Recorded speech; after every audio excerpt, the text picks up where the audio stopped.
Okay, चलिए अब show की शुरुआत करेंगे। फिर वीरू, हर्षिता और मैं रहेंगे अगले 1.5 घंटे आपके साथ। मार्केट में एक अच्छा ट्रेडिंग सेशन, लार्जली पॉजिटिव इसको आप कह सकते हैं कि लार्जली पॉजिटिव रहा आज का दिन।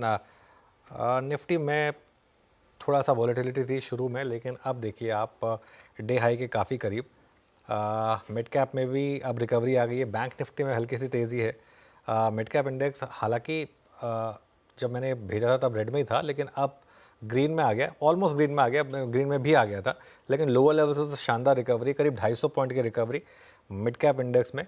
और जहाँ तक ग्लोबल मार्केट्स की बात है तो थोड़ा सा वेट एंड वॉच मोड में है मार्केट इस समय, क्योंकि एक बड़ा डिसीजन आना है फेड का 25 बेसिस पॉइंट या 50 बेसिस पॉइंट का। कल रात को वो डिसीजन आएगा, याद रखिएगा।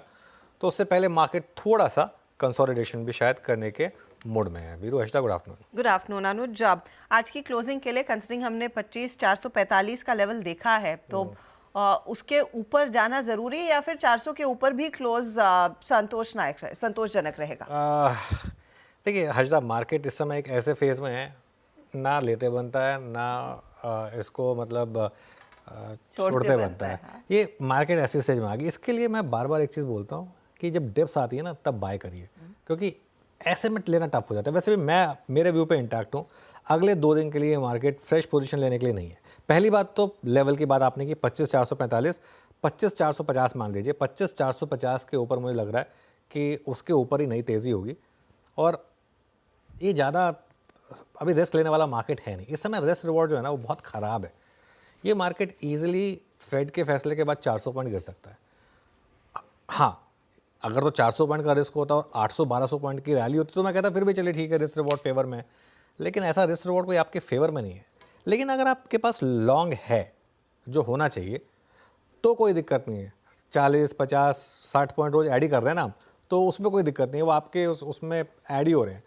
अब ट्रेलिंग स्टॉप लॉस को ऊपर लाते रहें। हमने बात की है बार बार कि जब तक 25,250 के ऊपर हैं तब तक स्टॉप लॉस को ट्रेल करते रहें। और 25,250 ही वो ट्रेलिंग स्टॉप लॉस है। अब अगर थोड़ा सा मार्केट और बढ़ेगा तो उसको 25,300 पर ले आएंगे, लेकिन अभी के लिए 25,250 ही है। अगर 25,450 क्रॉस हुआ तो 25,500 से 25,550 भी पॉसिबल है, जहां मुझे लग रहा है बड़ी रेजिस्टेंस है। उसके बाद फिर हम आगे के लेवल्स की बात करेंगे। आई थिंक बैंक निफ्टी की जहां तक बात है, थोड़ा सा बैंक निफ्टी कंजेशन फेस कर रहा है। ये 52,450 250 से लेके 52,400 की रेंज में। इस रेंज को क्रॉस करना थोड़ा ज़रूरी है। तो 52,400 के ऊपर अगर आप निकले तब 52,500 से 52,600 मुझे लग रहा है कि पॉसिबल है। लेकिन फिर भी मेरा व्यू वही रहेगा, आप फ्रेश बाय नहीं कर सकते। लेकिन अगर आप लॉन्ग हैं तो लॉन्ग बने रहें और एक 52,000 के करीब का एक स्टॉप लॉस लगा लें। आज का जो मिड कैप का एक्शन है उस पर भी एक बात कर लेता हूँ। वो भी ठीक ठाक मिड कैप एक्शन है, क्योंकि सुबह एक बार के लिए लग रहा था कि मिड कैप इंडेक्स कोलैप्स कर रहा है, लेकिन फिर वही बात, पैसा इतना है कि वो चेस करता ही करता है। और देखिए अब तो अगर मिड कैप इंडेक्स भी डे हाई लगा देगा तो मुझे हैरानी नहीं होगी जिस तरीके से रिकवरी आनी शुरू हुई है इस समय ब्रॉडर मार्केट में। जी हाँ, एक बहुत तगड़ा रुझान वहां पर भी रिवर्सल का बनता दिखाई दिया है। सेक्टोरली कहां पर एक्शन है उस पर आएंगे, लेकिन वीरू गुड आफ्टरनून, बताइए वायदे बाजार के लिहाज से क्या स्थिति बन रही है? हाँ, good afternoon Harshita, good afternoon Anuj. जिन स्टॉक्स पे मेरी नज़र है, पहले तो एक सेक्टर के 2 स्टॉक्स रखना चाहूँगा स्क्रीन पे, कमेंस और ईबीपी। दोनों स्टॉक्स डे हाई पर हैं और ये इनफैक्ट मैं पिछले लास्ट वीक से नोटिस कर रहा हूँ कि इस स्पेस में धीरे धीरे अब जो हम शॉर्ट्स लेके सितंबर में आए थे वो कवर हो रही है। आप जरा ओपन इंटरेस्ट देखिए कमेंस का, लगभग 0.13% शेड हुआ है, बट स्टिल शेड है। शॉर्ट कवरिंग आपकी स्क्रीन पे लगभग 3/4% ऊपर, फ्यूचर्स में 7853 पर लॉन्ग बिल्डअप यहाँ पे हुआ है। प्लस याद रखिएगा क्लियर कट रेंज ब्रेकआउट के चांसेस बन रहे हैं यहाँ पे। एबीबी और कमेंस दोनों पे नजर रखिएगा। ओआई बिहेवियर और चार्ट पैटर्न इंडिकेट कर रहा है कि अपने सिंकिंग क्लस्टर से बाहर निकलने की तैयारी करते हुए। कैपिटल गुड्स के 2 स्टॉक्स हो गए। एलएनटी पे काफ़ी चर्चा हो गई है तो दोबारा रिपीट नहीं करूँगा। मिड कैप बैंकिंग में बंधन बैंक आज फर्स्ट टिक से इस स्टॉक में काफ़ी स्ट्रॉन्ग मूव था, अभी भी आपकी स्क्रीन पे आएगा। करीब करीब 208-72 पे आज लगभग आप समझ लीजिएगा कि 5 अगस्त के बाद पहली बार इसने अपने सारे क्लस्टर ऑफ मूविंग एवरेज को पार किया है। कल पॉजिटिव था, परसों काफ़ी स्ट्रॉन्ग मूव था यानी शुक्रवार को। आज 208-65 पे आके ट्रेड करता हुआ और डे हाई की trajectory above all moving averages और क्लियरली स्क्रीन पे विजिबल है। शॉर्ट कवरिंग 15.48 लाख शेयर्स यहाँ पे अगर आप देखें तो घटे हैं। एक ये हो गया, फिर आप लेके आइए वो स्पेस जो कि आज सुबह बहुत स्ट्रांग था, जिसमें मूव अच्छे थे, उसमें से मैं ब्रिटानिया पिक कर रहा हूँ एट 6137। हालांकि ऊपर से शेड हुआ है थोड़ा सा, बट स्टिल अगर आप ब्रिटानिया के प्राइस बिहेवियर को देखें और ओपन इंटरेस्ट को देखें 1.69%, और एक बेहद ही शानदार मूव यहाँ पे डे हाई की ट्रैजेक्टरी से थोड़ा सा शेड हुआ है, बट प्लेसमेंट काफ़ी इंटरेस्टिंग है। तो ये कुछ स्टॉक्स में यहाँ पे स्क्रीन पे रख रहा हूँ। इंडस्ट्रीज लेके आइए 25,428, और उसके बाद आज का सबसे महत्वपूर्ण स्टॉक, इनफैक्ट आज की लिस्टिंग और कल की लिस्टिंग दोनों लेके आइएगा, पीएन गार्गिल और साथ ही साथ बजाज हाउसिंग है। बजाज हाउसिंग सुबह थोड़ी बहुत देर के लिए फ्रीज खुला था, आई थिंक 75 तक रिट्रेस हुआ था, फिर अपर फ्रीज पे लॉक्ड है। और ज़रा प्लीज़ आज की लिस्टिंग लेके आइए, आज की लिस्टिंग भी अगर आप देखें काफ़ी पैसा देके गई। बट अनुज, आज हम टेबल पे यही डिस्कशन कर रहे थे, ये आईपीओ जो कंपनियां लेके आ रही हैं, ये टेबल पे बहुत कुछ छोड़ रही हैं, या फिर मुझे याद है 2008 में टेक्निकल्स पढ़ते पढ़ते एक टर्म पढ़ी थी, आईपीओ फोबिया। क्या है ये लग रहा है स्क्रीन पे है? देखिए बीरू, एक चीज़ तो है, इस समय फोमो फैक्टर तो है आईपीओ में, इसमें कोई डाउट नहीं है। आईपीओ में इस समय फोमो फैक्टर है। बजाज हाउसिंग फाइनेंस अच्छा आईपीओ था, बिल्कुल था। पीएन गार्गिल अच्छा आईपीओ था, बिल्कुल था। क्या ये दोनों आईपीओ ठीक ठाक प्राइस हुए थे? आप कह सकते हैं कि हाँ, ठीक ठाक प्राइस हुए थे। लेकिन बजाज हाउसिंग फाइनेंस की लिस्टिंग के बाद उसका सर्किट लगना, उसके बाद अगले दिन फॉलो थ्रू में फिर सर्किट लगना, आज पीएन गार्गिल की इस तरीके की लिस्टिंग, क्या ये यहाँ पर बबल है? मेरा मानना ये है कि बबल नहीं है ये, लेकिन एक्सूबरेंस और फोमो तो है 100%। लेकिन इसमें मैं दो चीज़ें रखना चाहता हूँ। पहली चीज़ ये कि एक मार्केट जहाँ पर इस तरीके का पैसा आ रहा है, म्यूचुअल फंड में इन्फ्लोस डबल हो गए इलेक्शन के बाद से। इलेक्शन तक हमको लग रहा था कि म्यूचुअल फंड में इतना पैसा आ रहा है, इलेक्शन के बाद वो पैसा डबल हो गया है। उस पैसे को चैनलाइज करने के लिए ऐसे आईपीओस का आना ज़रूरी है, वरना अगर वही पैसा सिर्फ कुछ लिस्टेड स्टॉक्स को चेस करेगा तो सेकेंडरी मार्केट में बहुत बड़ा बबल बन जाएगा।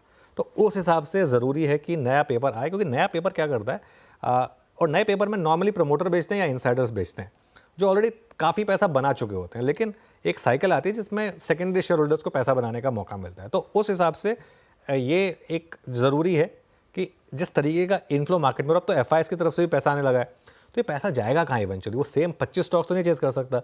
तो ज़रूरी है कि नए आईपीओज आएँ, क्यूआईपीज आएँ, एफपीओज आएँ, ये सब आएँ। दूसरा, आईपीओ मार्केट की स्टेज होती है, 4 स्टेजेस होती हैं उसमें। पहला, good stocks eight good price. वो होता है जब बेयर मार्केट खत्म हो रही होती है, कंपनियां आईपीओ लेकर आ रही होती है, तब वो शुरुआत होती है। उसके बाद की जो 2 स्टेज होती हैं, good IPOs at bad price, फिर bad IPOs at good price, और आखिरी में आती है bad IPOs at bad price. इस समय जो हम हैं वो हम हैं स्टेज 2 और 3 के बीच में।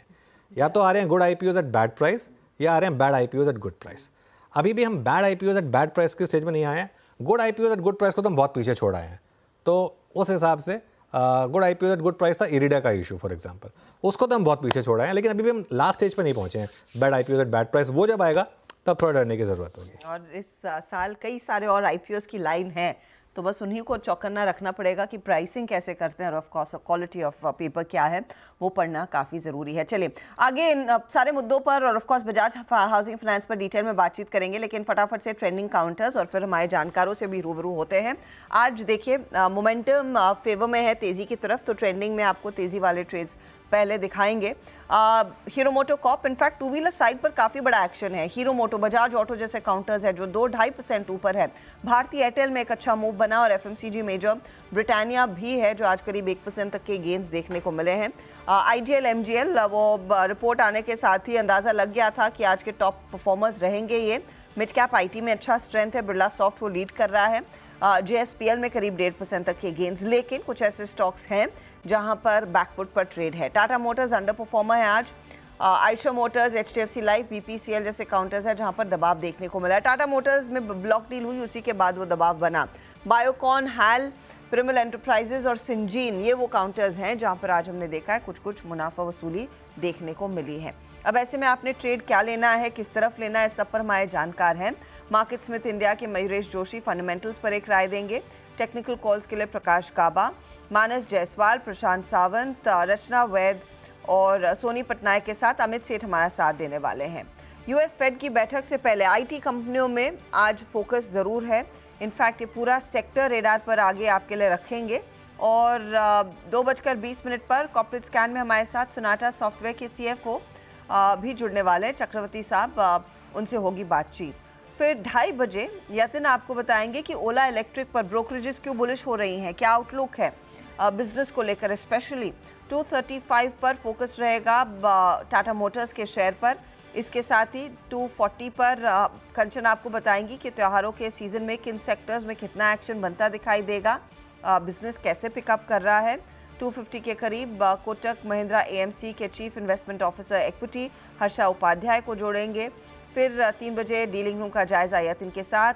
बीटीएसटी एसटीबीटी ट्रेड्स के बाद लेंगे एक चेक की मार्केट के लिए क्लोज की आखिर रणनीति क्या है और क्लोज की तरफ भी बढ़ेंगे। ये सब अगले 1.5 घंटे में। ओके, चलिए फिर हिट ट्रेड्स लेना शुरू करते हैं फिर हमारे पैनल से और जानते हैं कि कहाँ इस समय आपके पास ट्रेडिंग के मौके हैं। गुड आफ्टरनून गाबा सर, बताइए आपका ट्रेड। Good afternoon. मुझे पसंद है इस वक्त स्टॉक, वो है एनटीपीसी। शायद इसका 2-3 दिन पहले आपने या वीरू ने इसका जिक्र किया था। बढ़िया मूव है, ट्रेड करा है 417 पे। मेरे ख्याल से ये जा रहा है 428, 27, 28 तक। स्टॉप होगा 414 एनटीपीसी। ओके, एनटीपीसी में एक मौका इस समय आपके लिए तेजी का बन रहा है। 414 स्टॉप लॉस लगाइए, बाय कीजिए। मानस, गुड आफ्टरनून, आपका ट्रेड। गुड आफ्टरनून हर्षिता जी। तो देखिए, आई थिंक डिक्सन पे आप फिर खरीदारी किया सकती है। इंटरडे में एक करेक्शन देखने को मिला था कल के ब्रेकआउट के बाद। मतलब डिक्सन अगर आप देखिए तो लोअर लेवल पे बाइंग इंटरेस्ट दिखा रहा है। कल के हाइस को स्टॉक ने बीच कर दिया है, तो यहाँ पर करंट लेवल्स पे खरीदारी करनी चाहिए। 13,850 13,850 के स्टॉप लॉस के साथ खरीदारी करनी है और 14,800 14,800 तक के टारगेट्स पॉसिबल है। अगर चाहे तो 14,200 का कॉल ऑप्शन जो 320 रुपए के आसपास ट्रेड हो रहा है, 14,200 का कॉल ऑप्शन, तो वहां पर खरीदारी करिए। 174 का स्टॉप लॉस लगाइए और इस ऑप्शन में 625 के टारगेट सेट करिए। ओके, डिक्सन टेक्नोलॉजीज पे आपने एक व्यू लॉन्ग का दिया फ्यूचर्स पे, प्लस 14,200 की कॉल जो है वो भी आपके पास एक विकल्प है। सोनी जी, गुड आफ्टरनून, आपका ट्रेड इस वक्त का। Good afternoon everyone. मेरा ट्रेड यहाँ पे रहेगा जुबिलेंट फूड पे। बाय करने की सलाह रहेगी। फ्यूचर्स में 680 करंट चल रहा है, इसी प्राइस पे बाय कर सकते हैं। स्टॉप लॉस रहेगा 665 का और टारगेट है 710 का। काफी स्ट्रॉन्ग शॉर्ट कवरिंग मूव आज देखने को मिला है। इनफैक्ट 10 सितंबर को जो एक अच्छा मूव दिखाया था जुबिलेंट फूड, उसके बाद 4 दिन बहुत साइडवेज कंसोलिडेट कर रहा है। आज दोबारा एक अच्छे शॉर्ट कवरिंग मूव के साथ वो 700 रेजिस्टेंस को क्रॉस करने के लिए तैयारी में है। सो यहाँ पे टारगेट 710 715 के पॉजिटिव आउटलुक के लिए बाय कर सकते हैं। ओके, तो ये हो गई सोनी जी की call Jubilant food work. Amit सेठ के पास चलते हैं। अमित जी, गुड आफ्टरनून, आपकी ट्रेड। ओके, सॉरी, अमित सेठ है नहीं आज, रचना जी के पास चलते हैं। रचना जी, गुड आफ्टरनून, आपकी ट्रेड। जी गुड आफ्टरनून। मेरी ट्रेड रहेगी गेल के फ्यूचर्स में, जिसको हम लॉन्ग करेंगे। आज सुबह से ही हमने आईजीएल एमजीएल में तो मूवमेंट देखी थी, यहाँ पे काफी कंसोलिडेशन हुआ है उस टाइम पीरियड के दौरान, पर उसकी वजह से एक अच्छा बेस बना है जिसमें से ये काउंटर अप अगर निकले तो बहुत अच्छा परफॉर्म कर सकता है। 220.5 के करीब है इसके फ्यूचर्स। हम अगर 218 पे ऐसे लगा के इसको लॉन्ग करेंगे तो हमारे अपसाइड पे टारगेट हो सकते हैं 223 से 25 के बीच में। 223 से 25 के लेवल्स गेल में देखने को मिलेंगे। बाई साइड का ट्रेड है। प्रशांत, नमस्कार, बताइए आप इस समय क्या सौदा ले रहे हैं? जी वेरी गुड आफ्टरनून हर्षा जी और गुड आफ्टरनून टू एवरीवन। तो यहाँ पे मुझे आईसीआईसीआई लोम्बार्ड एक बहुत अच्छे सपोर्ट पे नजर आ रहा है। यहाँ पे डेली चार्ट पे एक गैप सपोर्ट भी है और मुझे लगता है ओवरऑल जो रिट्रेसमेंट है वो काफी अच्छी है। बिग वाली में कोई वॉल्यूम्स पिछले 2 दिनों में थे नहीं, करीबन 2100 के लेवल पे ट्रेड कर रहा है। मेरा स्टॉप लॉस होगा बिलो 2075 2075 के नीचे और जो मेरा टारगेट होगा वो होगा 2180 2180 का। ओके, तो यहाँ पे टेक्निकल कॉल्स का क्रम पूरा हो गया। आईसीआईसीआई लोम्बार्ड, एनटीपीसी, गेल फ्यूचर्स, जुबिलेंट और डिक्सन, ये 5 कॉल्स शामिल थी शुरुआती ट्रेड्स में। अब चलते हैं मयूरेश जोशी जी के पास। मयूरेश जी, नमस्कार, गुड आफ्टरनून, कार्यक्रम में स्वागत है आपका। आपकी आज की कन्विक्शन आइडिया क्या रहेगी Mayuresh ji? Afternoon Veeru ji, afternoon Harshada ji, afternoon Anuj ji, and afternoon to everyone on the panel. तो हमें विजया डायग्नोस्टिक्स काफी पसंद आ रहा है, हमारे ग्लोबल वॉच लिस्ट पे भी है। 2-3 रीजन से। एक, आई थिंक जो नंबर्स आए थे पहले तिमाही के काफी शानदार थे।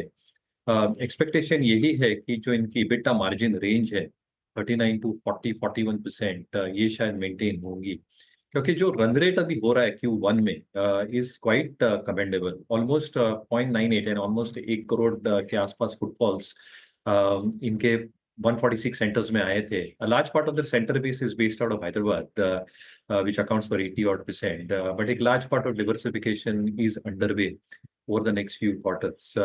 दूसरा, आई थिंक जो एक एवरेज नंबर ऑफ टेस्ट की हम बात करते हैं, लगभग 12.6 मिलियन टेस्ट हुए थे पिछले वर्ष, and they have conducted almost 3.35 million of tests in the first quarter itself. तो हमें लगता है, आई थिंक अगर आप सिंपली एक्सट्रैपोलेट करें और सेकंड हाफ में एक माहौल ऐसा देखा गया है कि टेस्टिंग का एक जो एक सिनेरियो होता है वो थोड़ा ज्यादा होता है, इसलिए I think number of test can definitely increase going forward as well. And revenue पर टेस्ट इज शोइंग इंक्रीज, क्योंकि जो स्पेशलाइज्ड टेस्ट है they are trying to conduct that in a far more greater fashion with 2 more centers, और जो speciality centres इन्होंने खोले हैं, cardiac centre भी खोला है, एक नया R&D सेंटर खोला है जो रेवेन्यू को सहारा देगा. तो विजया डायग्नोस्टिक्स हमारे रनर. ओके, विजय डायग्नोस्टिक 915 पे, और मेरे को याद है इस मंच पे हम काफ़ी समय से डिस्कस कर रहे हैं इस स्टॉक को. बिग मार्केट वॉइसेस की कड़ी में जब सौरभ मुखर्जी थे, मैं और अनुज थे डिस्कशन में 10 का दमदार ट्रेड में, लगभग इस बात को 6-7 महीने हो गए. बहुत स्ट्रांगली अगर आप देखें उसको रिकमेंड किया था, उस वक्त प्राइस रेंज थी 389-400 के आसपास. बड़ा अच्छा मूव तय किया इसने पिछले कुछ समय में, 6 महीने में स्पेशली विजय डायग्नोस्टिक. कॉल्स पूरी हो गई, टेक्निकल्स और फंडामेंटल्स. अब आते हैं कुछ ऐसी स्पॉटिंग में जो कि एक ब्रेकआउट के एज पे हैं. एक बार जरा सोनी जी को लेके आइए स्क्रीन पे. सोनी जी, बैंक्स में एक बार जरा आप कोटक महिंद्रा बैंक को देखिए. 27 अक्टूबर 2021 से चली आ रही उस चैनल की, वो लगभग multi year sloping downward channel, उसके एज को ये मेरे ख्याल से आई थिंक 4th या 5th टाइम टेस्ट करने जा रहा है. आज की इस स्विंग का मतलब क्या है, और ये किसी भी समय क्या किसी बड़े ब्रेकआउट में तब्दील हो सकता है क्या? कोटक पे आपके कमेंट. वीरेंद्र जी, यहाँ पे कोटक पे हम देखेंगे तो कहीं ना कहीं 1860 अभी यहाँ से अनदर 10 पॉइंट्स मूव कर सकता है. वहां पे थोड़ा सा उसको हर्डल फेस हो सकता है, बट वो क्रॉस करने के लिए तैयारी लेगा. बट ये थोड़ा पोजिशनल प्ले रहेगा. मुझे लगता है कि कोटक बैंक एक 1900-1920 पोजिशनल मूव के लिए यहाँ पे तैयारी ले रहा है.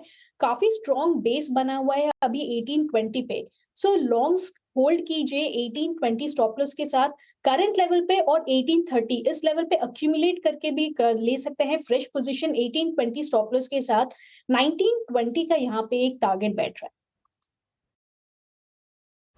चलिए अब कुछ और स्टॉक्स पर बात करते हैं. इस समय 44 पॉइंट निफ्टी ऊपर है, और गाबा सर ने एनटीपीसी लिया था. एनटीपीसी कल भी चल रहा था, कल स्पॉट किया था उसे, और आज भी यहाँ पर अच्छे मूव्स. एक और स्टॉक जो इस समय फोकस में आ रहा है वो है गेल का. गेल पर अभी भी कॉल दी रचना जी ने. यहाँ पर अच्छे मूव्स आ रहे हैं. जुबिलेंट फूड, इस पर भी कॉल हो गई. बजाज ऑटो देखते हैं एक बार. बजाज ऑटो पर कोई व्यू है क्या इस समय? मयूरेश, बजाज ऑटो पर क्या व्यू होगा? अब 12,000 के करीब स्टॉक. अनअबेटेड रन है अनुज जी, एंड जिनके पास है बिल्कुल बने रहना चाहिए. 2-3 चीजें आई थिंक जो इनकी नई एक वेरिएंट लाई है इन्होंने, उसके बहुत रेव रिव्यूज हैं. मैनेजमेंट इज एक्सपेक्टिंग कि काफी डिस्ट्रिक्ट्स कवर कर लेंगे इनके हाइब्रिड व्हीकल के हिसाब से. दूसरा, आई थिंक जो एक्सपोर्ट मार्केट्स हैं, again management is very very hopeful. Yes, red sea में क्राइसिस हम देख रहे हैं, थोड़े कंटेनर इश्यूज डेफिनेटली काफी मैनेजमेंट कमेंट्रीज में उभर के आए हैं, बट आई थिंक एक नॉर्मलाइजेशन इफेक्ट शायद देखने मिल रहा है, और इसकी वजह से I think export markets are also holding up for Bajaj Auto. Obviously I think festive season कैसे प्ले आउट होता है ये देखना बहुत जरूरी है. आई थिंक एक बहुत बड़ा पुश थ्रू होता है before the beginning of the festive season inventory channels के through, and that channels are indicating कि एक 4 से 5 हफ्ते की आई थिंक एक इन्वेंट्री बिल्टअप शायद हुई है, built up to the festive season itself. Response कैसे आता है in terms of liquidation of this inventory, and more launches expected to come through generally for the industry as a whole as far as electrification is concerned and platforms are concerned. ये शायद earnings को stable रखेगा. But एक चीज ध्यान में रखनी चाहिए कि आई थिंक जो वैल्यूएशंस पे ट्रेड कर रहा है, this is pricing in a very superior amount of earnings growth. कहीं ना कहीं अगर कुछ भी रीजंस की वजह से अर्निंग्स ने डिसअपॉइंट किया तो शायद थोड़ी प्रॉफिट बुकिंग या अच्छी खासी प्रॉफिट बुकिंग आ सकती है, बट जिनके पास है बिल्कुल बने. जिनके पास है बने रहे। बजाज ऑटो में आज अच्छा मोमेंटम, करीब 241 के आसपास तक के ट्रेड्स 2.5% ऊपर है। दोनों बजाज और हीरो मोटोकॉर्प आज के आउट परफॉर्मर्स बने हैं। काबा जी, चार्ट्स पर देखकर बताइए, इस समय अगर कोई ट्रेड चेज किया जा सकता है, क्या आपकी प्रेफरेंस रहेगी बजाज और हीरो दोनों में?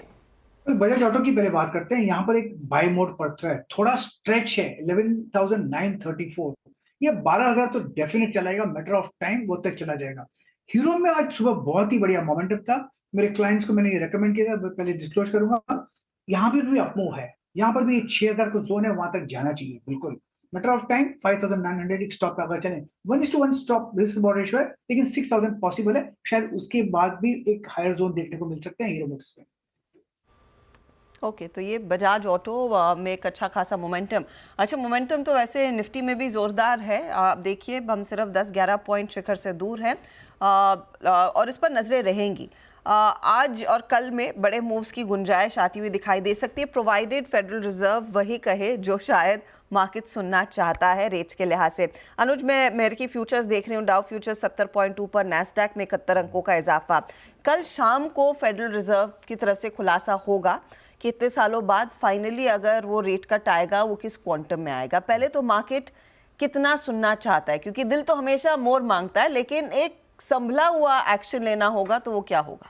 बिल्कुल। देखिए आशिता, एक चीज़ समझ लीजिए आप कि अब फेड की जो मीटिंग है उसका मामला रह गया है दो चीज़ों का, 25 बेसिस पॉइंट का रेट कट होगा या 50 बेसिस पॉइंट का रेट कट होगा। तीसरा कोई आउटकम नहीं है कि या तो पॉज हो जाए या फिर 50 से ज़्यादा हो जाए, ये नहीं होने वाला है। इन दैट केस हाँ, मतलब अगर करने को चाहें कुछ स्पेसिफिक करें 35 बेसिस पॉइंट की रेट कट, वो नॉर्मली फेड बहुत कम करता है। 50 बेसिस पॉइंट की रेट कट की एक्सपेक्टेशन इस समय है करीब 62%।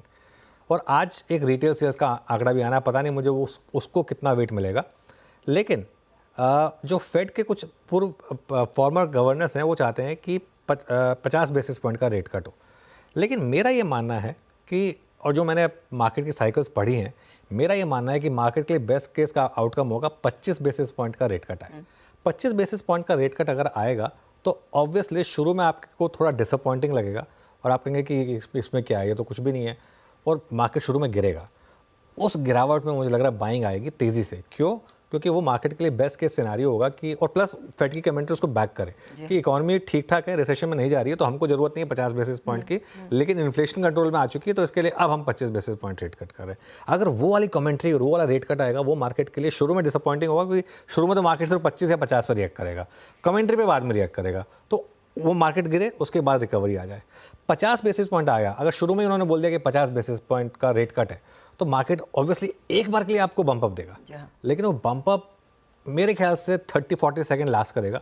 उसके बाद उसमें एक हार्ड टॉप बनने का रिस्क रहेगा, जहाँ हार्ड टॉप मतलब एक अच्छी खबर जो आपने पचाने की कोशिश की वो आई, और अब उसके बाद मार्केट को एक्सक्यूज़ मिलेगा प्रॉफिट बुक करने का। वो एक्सक्यूज़ मार्केट क्या ढूंढेगा? मार्केट कहेगा कि इसका मतलब ग्लोबल मार्केट में कुछ दिक्कत है, मतलब अमेरिकन इकोनॉमी में कुछ दिक्कत है, इसीलिए वो 50 लेकर आए, इसीलिए वो 50 कर रहे हैं, फेड पैनिक में आ गया है। तो इसके लिए ये एक जो वो वाली जो तेज़ी होगी ना, वो सस्पेक्ट होगी। तो इसके लिए बेस्ट केस आउटकम हो 25 का आए रेट कट, और फेड आके ये बोले कि नहीं, इकोनॉमी एकदम ठीक है, कोई रिसेशन का रिस्क नहीं है, लेकिन इन्फ्लेशन क्योंकि हमारी कंट्रोल में आ चुकी है, अब हमको रेट को वापस नॉर्मलाइज करना है। वो बेस्ट केस आउटकम होगा मार्केट के लिए। चले, तो ये तो एक ब्रॉडर पर्सपेक्टिव हुआ, लेकिन अगर इसे बारीकी से डाइसेक्ट करना है कि भारत में इससे तार जो हम जोड़कर देखते हैं, वो ऑफ कोर्स ब्रॉडर मार्केट पर आता है रिफ्लेक्शन। लेकिन एक बार निफ्टी आईटी स्क्रीन पर रखिएगा, क्योंकि निफ्टी आईटी में आज हमने डे लो से एक अच्छी खासी रिकवरी देखी ज़रूर है यहाँ पर, और ख़ास तौर से कुछ चुनिंदा मिड कैप आईटी काउंटर्स हैं जहां पर अच्छी तेजी देखने को मिली है, चाहे वो बिरला सॉफ्ट हो, ओरेकल हो, एम्फेसिस हो, पर्सिस्टेंट हो, फर्स्ट सोर्स हो। नॉर्मली जब इस तरह का एक्शन आता है वो दिग्गज लीड करते हैं, लेकिन अनुज, जो मिड कैप में ज़्यादा स्ट्रेंथ देखने को मिल रही है, उसमें इन बिटवीन द लाइंस क्या पढ़ना चाहिए? देखिए, मिड कैप आईटी में स्ट्रेंथ क्यों दिख रही है, इसका सबसे बड़ा एग्जांपल है ओरेकल। ओरेकल में आज सुबह सुबह हमने बात की थी कि इनके जो क्लाउड बिजनेस है उसमें 58% की ग्रोथ है आज तक। 58% क्या ग्रोथ होती है? ये चीज़ ना मुझे बहुत समय पहले मैं एक मार्केट एक्सपर्ट है उनसे बात कर रहा था, तो उन्होंने मुझे हमेशा कहा था कि आईटी की रैली में हमेशा, रैली में भी और डिक्लाइन में भी mid cap IT out perform करती है। रैली में इसलिए आउट परफॉर्म करती है क्योंकि हाई बीटा है, इसके लिए आप उसको चेस करते हैं, और डिक्लाइन में इसलिए आउट परफॉर्म करती है क्योंकि अब जैसे इन्फोसिस है या TCS है या HCL टेक है, इनके पास काफ़ी क्लाइंट होंगे जो $1 बिलियन प्लस के क्लाइंट होंगे। बिलियन डॉलर प्लस का क्लाइंट अगर एक भी आपसे छूट जाए तो उसके बाद उसको रिप्लेस करना आसान नहीं होता। कोफोज है, परसिस्टेंट है, एम्फेसिस है, इनके पास क्लाइंट्स होते हैं 40 मिलियन के, 60 मिलियन के, 80 मिलियन के। इनके पास एक एल्बो होती है, एल्बो रूम होता है कि अपनी प्राइसिंग पे ही काम करेंगे हम। जो आपके पास अगर $1 बिलियन, $2 बिलियन कॉन्ट्रैक्ट हो तो आपको थोड़ा तो क्लाइंट की भी सुननी पड़ेगी। आपके पास अगर $40-30 मिलियन के अगर क्लाइंट्स हैं तो आप कहेंगे कि देखिए मेरे पास इतनी मैन स्ट्रेंथ है, मैं तो इतने प्रोजेक्ट्स पे काम कर सकता हूँ, तो मुझे तो मेरे मार्जिन पे काम करना है, वो आपको मिल जाएगा, कहीं ना कहीं आप ढूंढ लेंगे। तो इसके लिए मिड कैप आईटी नॉर्मली इस तरीके के मार्केट में आउट परफॉर्म करती है। जी हाँ, और वो स्क्रीन पर दिख भी रहा है। चलिए, अब क्योंकि मिड कैप आईटी की बात हुई है तो एक मिड कैप आईटी कंपनी से बात भी कर लेते हैं जिन्होंने हाल ही में दरअसल यूएस से ही कुछ ऑर्डर्स बैग किए। सोनाटा सॉफ्टवेयर का स्टॉक आपकी स्क्रीन पर लेकर आएंगे। पिछले महीने ही कंपनी ने हमारे साथ ये अपडेट शेयर किया था कि अमेरिका की एक हेल्थ केयर कंपनी से एक साइजेबल ऑर्डर इन्होंने बैग किया है। अब यूएस में किस तरह का रुझान बना है लार्जली डील विंस को लेकर, एनवायरनमेंट को लेकर, इस सब पर बात करने के लिए हमारे साथ कंपनी के सीएफओ जगन्नाथन चक्रवर्ती है। चक्रवर्ती साहब, स्वागत है आपका सीएनबीसी आवाज पर। एकदम सही समय पर हम आपसे रूबरू हो रहे हैं जब कल शाम को फेड का आउटकम आएगा और वहां से एक रिफ्लेक्शन आएगा कि अमेरिकी इकोनॉमी की स्थिति क्या है। जब आप अपने क्लाइंट से बात कर रहे हैं या फिर जब आपने ये पर्टिकुलर हेल्थ केयर वाली डील साइन की थी, अगर एक अंदाजा हमें दे सके कि किस तरह का कॉन्फिडेंस है क्लाइंट्स के बीच नए ऑर्डर्स देने के लिए, नई कॉन्ट्रैक्ट साइन करने के लिए? The customers at present, there are uncertainties only for large deal. But if you see, all companies have reported a lot of growth in pipeline, and IT companies pipeline is very, very strong, including ours. Pipeline is pretty strong. With a unique situation now, well, pipeline is very strong, but conversion into a revenue is taking time. So that is the challenge we all have. That is the uncertainty we are facing for this. What is the assessment for this uncertainty is definitely the US election can be a role there. Fed rate can be an important role there because the Fed rate impact very, very clearly seen in BFS segment, and which is a major spender for IT. The other important factor is the technology also with AI, Gen AI coming in. Customers want Gen AI and AI in every proposal, even if it is 100K proposal, they wanted the technology to be added there. However, when it comes to a large deal, they are holding back. They want to wait and see because every day there is a new changes happening in AI and new changes happening in Gen AI announcement happening. So with this, customers are not very clear whether they need to invest money now or they have to wait for the changes to happen. So it is creating a kind of an uncertainty in the market. We expect after this Fed meeting as well as US election in Q3, Q4, the uncertainties will come down and the market ability to close the deals and growth can bounce back. That's the expectation. Coming back to our healthcare sector, healthcare deal, we won this deal towards the end of June. We have announced it during the analyst call, but the customer, we are waiting for approval from customer for the press release. We did that now. And this deal is a 7-year deal, is the second largest deal for Sonata. We are expecting the initial year period. The on-site portion is more, hence the margin will be a little challenged. And also we are doing a AI platform investment for the customer. So that is going to take 2 years. We will build and then implement it for the customer. It's a very important deal, but there's an investment from our side, so margin can be under pressure for 3-4 quarters. After that, will improve. This helped us to clearly that healthcare sector is bouncing back. The vertical is bouncing back. Already we have mentioned that TMT vertical, particularly our largest deal customer, is actually doing very well. So healthcare is bouncing back. We expect BFS to bounce back in a quarter or so after the Fed meeting happens and Fed rate cut happens. So that's the outlook for the industry now. Okay mister Chakravarty, good afternoon. तो अगर अब मैं सही सुन पाया, आप कह रहे हैं कि अगले 2 to 3 क्वार्टर्स में मार्जिन में प्रेशर रहेगा, उसके बाद मार्जिन नॉर्मल होंगे? Margin will normalize. We are expecting company average of margin over the deal. In fact, it is accretive compared to the company. Okay, got it. तो एक follow up question, तो क्या अगले 2 से 3 क्वार्टर में ज़्यादा हम एक्सपेक्ट ना करें आपकी तरफ से इन टर्म्स ऑफ फ्रेश इन्वेस्टमेंट्स? जो आपके पास करंट डील पाइपलाइन है बस उसी पर काम होगा? Yeah, the current deal pipeline, once the investment comes in, it will be able to close the deal. Many of the deals can be closed, but no, we are expecting that investment, fresh investments to help us to get more deal and more revenue growth in the coming quarters. Okay मैं चक्रवर्ती साहब हल्का सा एक portion आपकी comment का miss कर गया exactly बाकी 2 क्वार्टर्स के लिए आप और इनफैक्ट बीते क्वार्टर में BFSI की स्थिति कैसी है थोड़ा सी बताइएगा exactly BFS is looking good.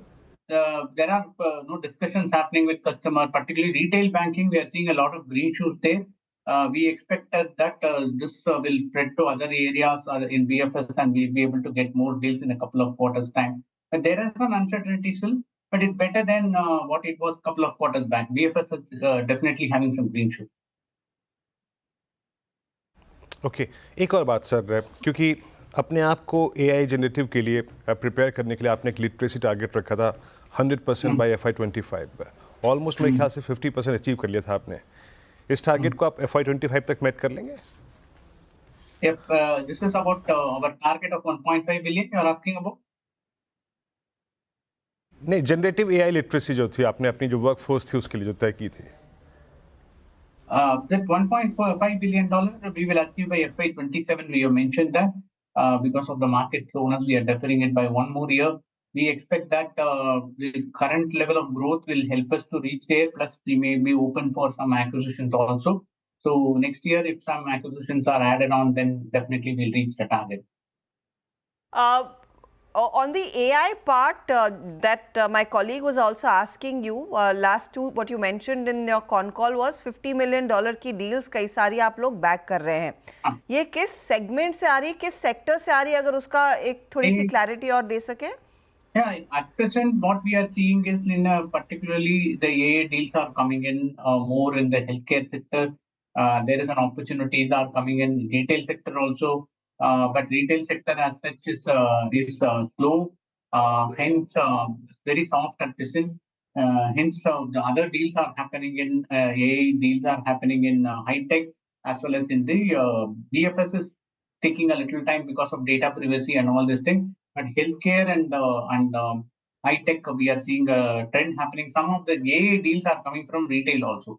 Retail has a lot of opportunities. That's what we're thinking. Once the vertical improves, it will definitely get better, is what our assessment is. Mr. Chakravarti, फिर क्या इन AI deals में आपके margins थोड़े बेहतर नहीं है? क्योंकि वहाँ पर लोग खर्च करने को तैयार हैं. No, market requires an investment also. The deal requires AI deal requires an investment also. The margin is not substantially different from our company average.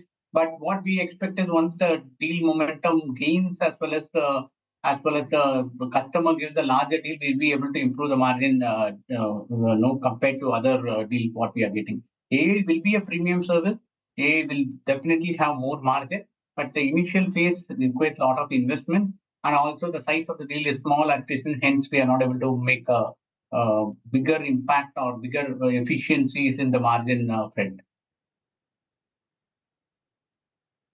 Mr. Chakravarti, thank you very much for your time and good luck to you, sir. We'll talk to you soon after Q2 numbers come out. तो एक थोड़ा सा अंदाज़ा कि इस समय स्थिति क्या है. अभी भी थोड़ी सी अनसर्टेनिटी है क्लाइंट्स के बीच में, लेकिन डील्स साइन ज़रूर हो रही है. ज़्यादा डील्स AI ड्रिवन हैं. मयूरेश, आप क्या स्टांस लेना चाहेंगे टेक्नोलॉजी पर, कंसिडरिंग वैसे भी अक्टूबर 11 onwards Infosys and other big boys अपने नंबर्स पेश करना शुरू करेंगे? So I think mid-cap IT might continue outperforming, Harshada ji. And जैसे management commentaries रही हैं for the first half of this calendar year, लग यही रहा है कि even if you account for salary adjustments, जो outsourcing elements बढ़े हैं overall IT sector के लिए, एक जो general हम trends देख रहे हैं in terms of utilization levels, stability in terms of margins, order flows, and confidence जो management के पास है in terms of execution, जहाँ तक dollar या constant currency growth का सवाल रहा है, I think mid-cap will continue outperforming. तो मेरे हिसाब से I think we continue holding stocks like a Persistent, Coforge. एक dark horse शायद Datamatics हो सकता है, because with the tie-ups that they've probably done, expectation हम यही मान के चल सकते हैं कि I think numbers जो है इसमें एक steady state improvement देखी जा सकती है. तो I think one dark horse candidate can be Datamatics within the mid-cap IT space. Okay, चलिए अब काम करते हैं. अमित सेठ भी जुड़ गए हमारे साथ, उनसे बात करते हैं. Amit ji, good afternoon. बताइए आपकी ट्रेड इस समय की. Ji good afternoon Anuj ji, good afternoon Harshita ma'am, Viren ji and everybody on the panel. Anuj ji, इस समय की ट्रेड क्लियरली हीरो मोटोकॉर्प रहेगी। हीरो मोटोकॉर्प में काफी स्ट्रॉन्ग ट्रैक्शन है, almost previous swing high cross करके स्टॉक बाहर निकल रहा है। थोड़ा सा पोजिशनल व्यू है 1 से 2 दिनों का भी। इसे बाय करें with a stop loss of 5875 and targets of 6050 and 6100। Okay, hero MotoCorp 5961 पे डी हाई की ट्रैजेक्टरी मार्केट ट्रेड कर रहा है। मैं भी कुछ देर से निफ्टी को देख रहा था, एक ही प्राइस पे 25,423,416 इसी जोन में अगर आप देखें फंसा हुआ है और बस इसी धुरी को पकड़ के ट्रेड कर रहा है। मीनवाइल कुछ और स्टॉक्स लेके आता हूँ जहाँ पे पिछले 5-7 मिनट में डेवलपमेंट्स काफ़ी अच्छे खासे हैं और ओआई एडिशंस काफ़ी अच्छे खासे हुए हैं। ज़रा एक बार स्क्रीन पे लेके आइएगा प्लीज़, ज़रा यहाँ इनफैक्ट मैं इसका ओआई समरी निकाल लूँ। क्रॉम्पटन कंज्यूमर को सुबह भी हमने डिस्कस किया था और एक बार फिर से डिस्कस करते हैं। मेरे ख्याल से सुबह मैंने ये मानस से ट्रेड पकड़ा था, 452 हो गया। सुबह बातचीत हुई थी अप्रॉक्सीमेटली ट्रेजेक्ट्री थी ठीक ओपनिंग के बाद मेरे ख्याल से 450 के आसपास 456 का मूव देके आया। सिर्फ वो स्टॉक्स जो कि पुल बैक जनरेट कर रहे हैं आज। प्रशांत, ये एग्जैक्टली इसका 100 डे एक्सपोनेंशियल मूविंग एवरेज से पुल बैक है और लास्ट टाइम भी 5 अगस्त को इसी जोन से पुल बैक आया था। आज 20 डेमा को ऑलमोस्ट टेस्ट करने वाला था लेकिन वो कर नहीं पाया अब तक। पुल बैक और शॉर्ट कवरिंग के कैंडिडेट्स वाले स्टॉक्स में से क्रॉम्पटन को आप कहाँ प्लेस करेंगे?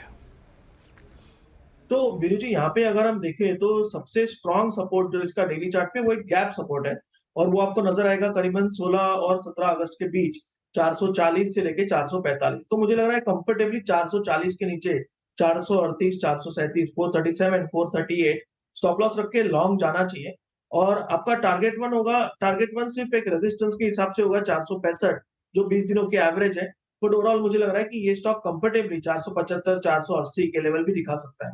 सो इस गैप का एडवांटेज लेना चाहिए और वही उसके नीचे स्टॉप लॉस रख के लॉन्ग जाना चाहिए। ओके, तेजी वाला ट्रेड और 475 480 की तरफ ये बढ़ता हुआ दिखाई देगा। एक बार फटाफट से ट्रेंड आपकी स्क्रीन पर लेकर आएंगे क्योंकि जब हम सोनाटा की बात कर रहे थे, ट्रेंड में करीब 803 करोड़ का एक सौदा हुआ, लगभग 11 से 12 लाख शेयरों के सौदे हुए हैं। स्टॉक आपके सामने 1.1% ऊपर है। सोनी, एक बार टेक चेक दीजिए, करंट भाव पर स्थिति कितनी और मजबूत होने के आसार हैं?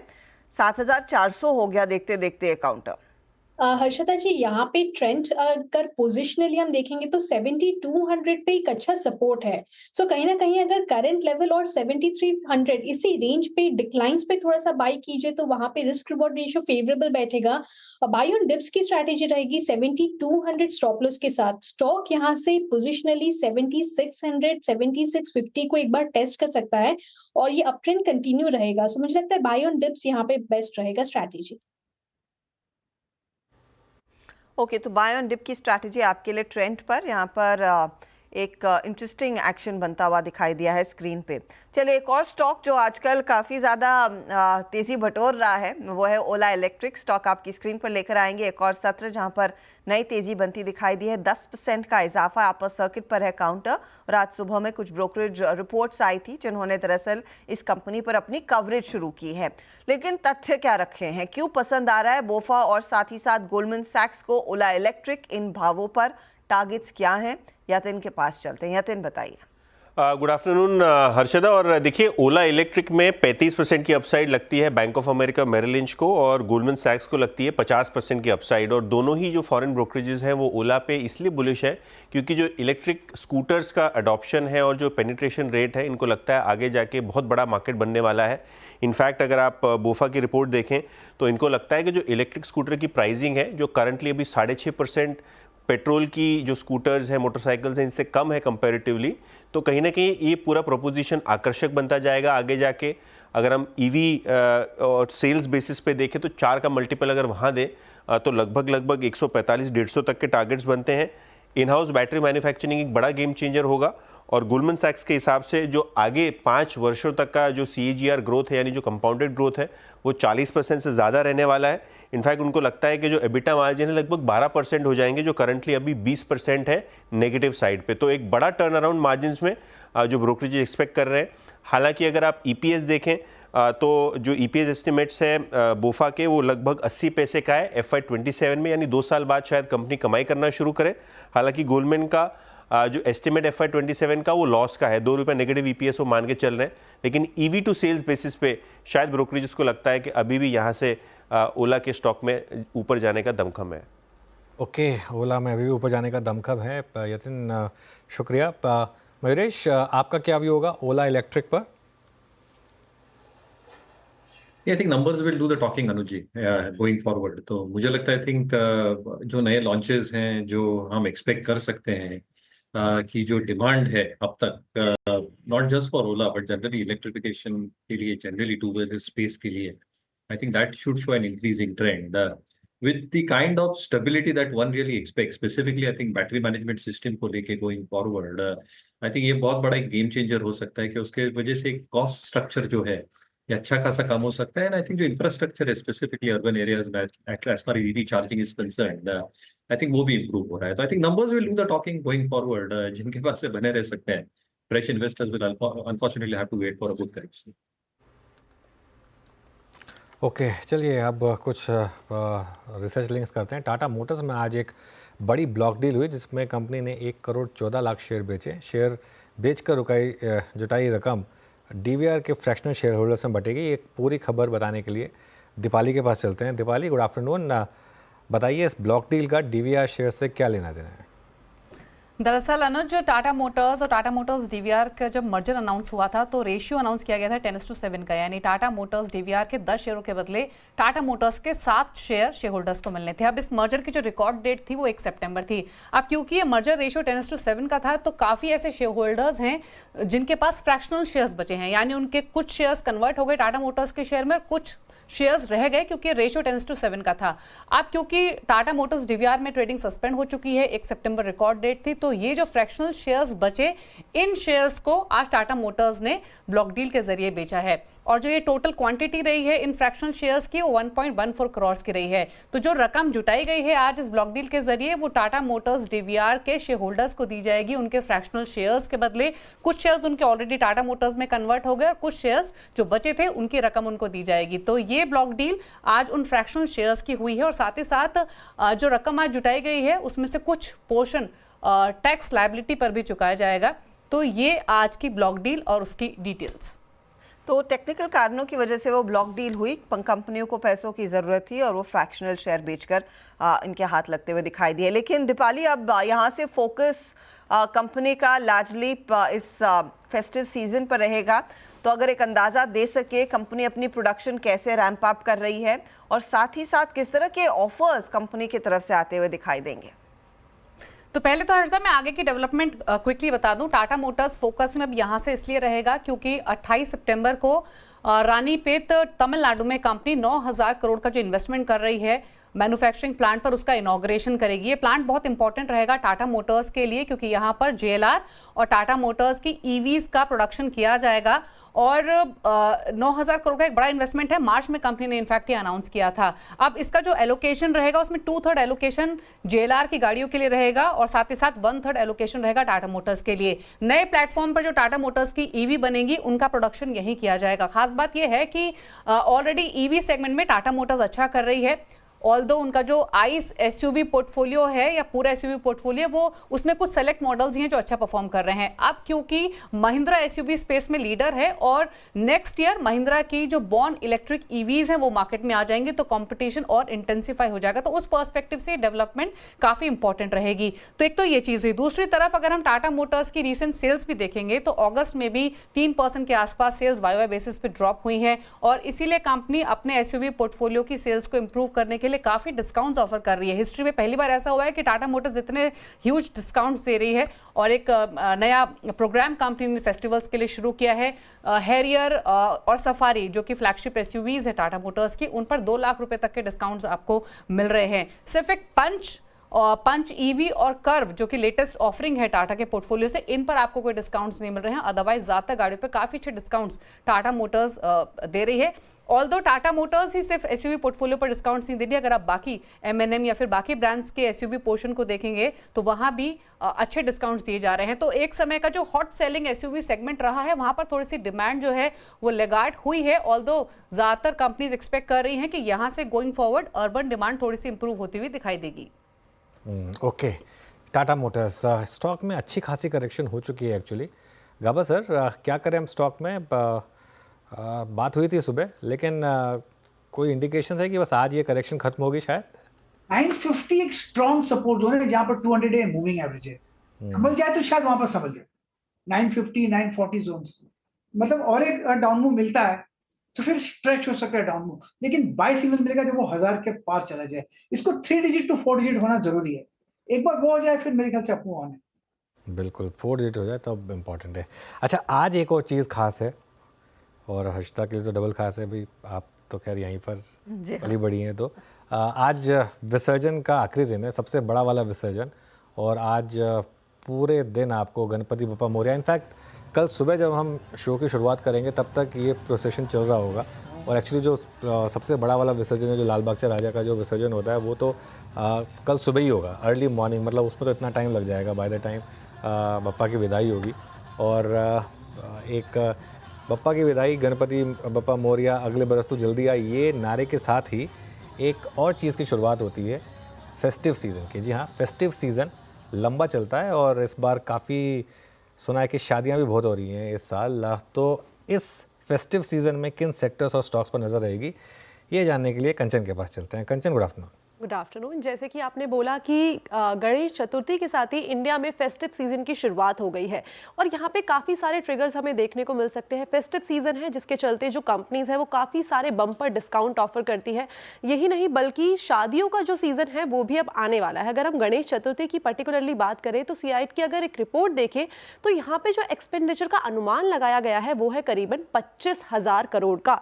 साथ ही साथ हम देख रहे हैं कि 3 अक्टूबर से नवरात्रे शुरू होने वाले हैं, इसके आगे भी काफ़ी सारे फेस्टिवल आने वाले हैं और ये ऐसा टाइम होता है जिस टाइम पे भारत में खरीदारी करना काफ़ी ज़्यादा शुभ माना जाता है। और अगर हम ऑनलाइन पोर्टल्स भी देखें या कंपनीज भी की सेल्स भी देखें तो इस टाइम पे काफ़ी सारे डिस्काउंट ऑफर्स दिए जाते हैं। इसके अलावा अगर हम देखें बाकी के जो त्यौहार है वो इस टाइम पे किस टाइम पे पड़ रहे हैं और कौन से सेक्टर्स और कौन सी कंपनीज हैं जिन्होंने अच्छा खासा रिटर्न हिस्टोरिकली भी दिखाया है, उसके ऊपर हम चर्चा करते हैं। इस टाइम पे धनतेरस जो है वो 29 अक्टूबर को पड़ने वाला है, दिवाली जो है 1 नवंबर को पड़ने वाली है और यहाँ पे हमें सोने चांदी में काफ़ी अच्छी खासी खरीदारी होती हुई दिखाई दे सकती है। और इंडिया एक ऐसा देश है जो 4th लार्जेस्ट वेडिंग इंडस्ट्री में माना जाता है। साथ ही साथ ये अपनी इस बार अनुमान जताया जा रहा है कि मैसिव स्पेंडिंग हमें इस सेक्टर के अंदर देखने को मिल सकती है और अगर हिस्टोरिकल डेटा देखें तो यहाँ पे करीबन $130 मिलियन की स्पेंडिंग होती हुई दिखाई दी है। अगर 15 जनवरी से 15 जुलाई का डेटा देखा जाए तो यहाँ पे करीबन 42 लाख वेडिंग हमें देखने को मिली थी, जहाँ पे एस्टिमेटेड एक्सपेंडिचर था 5.5 लाख करोड़ का। और आने वाला जो सीजन है यानी कि अक्टूबर से लेकर दिसंबर में हमें करीबन 35 लाख शादियां होती हुई दिखाई दे सकती है, जो कि पिछले साल सेम ड्यूरेशन में थी करीबन 32 लाख, यानी कि यहाँ पे भी हमें एक अच्छा खासा अपसाइड आता हुआ दिखाई देगा।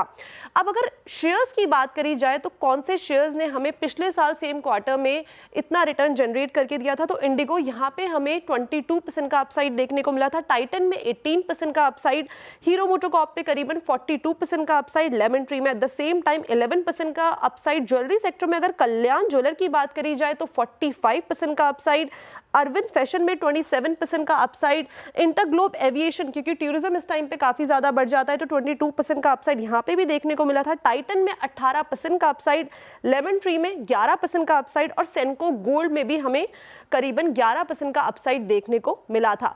तो हो सकता है कि इस ड्यूरेशन में इस साल भी हमें कुछ ऐसा ही रिटर्न देखने को मिले। अगले रिटर्न्स की उम्मीद और ये पिछले साल के रिटर्न्स आपको कंचन ने उसकी एक झलक दिखाई है।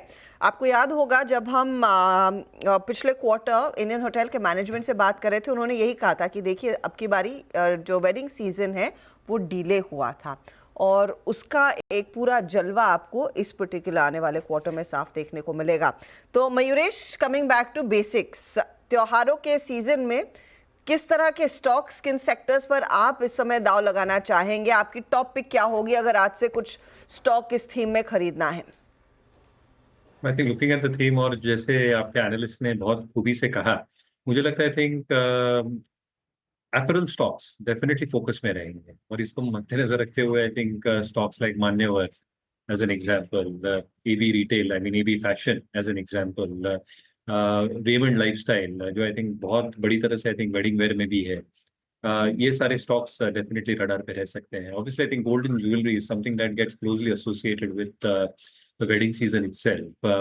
हालांकि Titan is not big time into wedding jewelry. I think जो बाकी के jewelers हैं, कल्याण की अगर मैं बात करूँ, वहाँ पे I think जो एक wedding jewelry का component होता है along with the studded share, I think that is a huge component, और इसलिए I think जो expanding हो सकती है even on gems, jewelry, studded wear, ये काफी significant हो सकती है. तो मुझे लगता है I think consumer discretionary as a theme should continue doing very very well. I think within this theme ये दो themes assuming the wedding season which is expected to be full on अगले 6 महीनों के लिए अच्छा कर सकते हैं.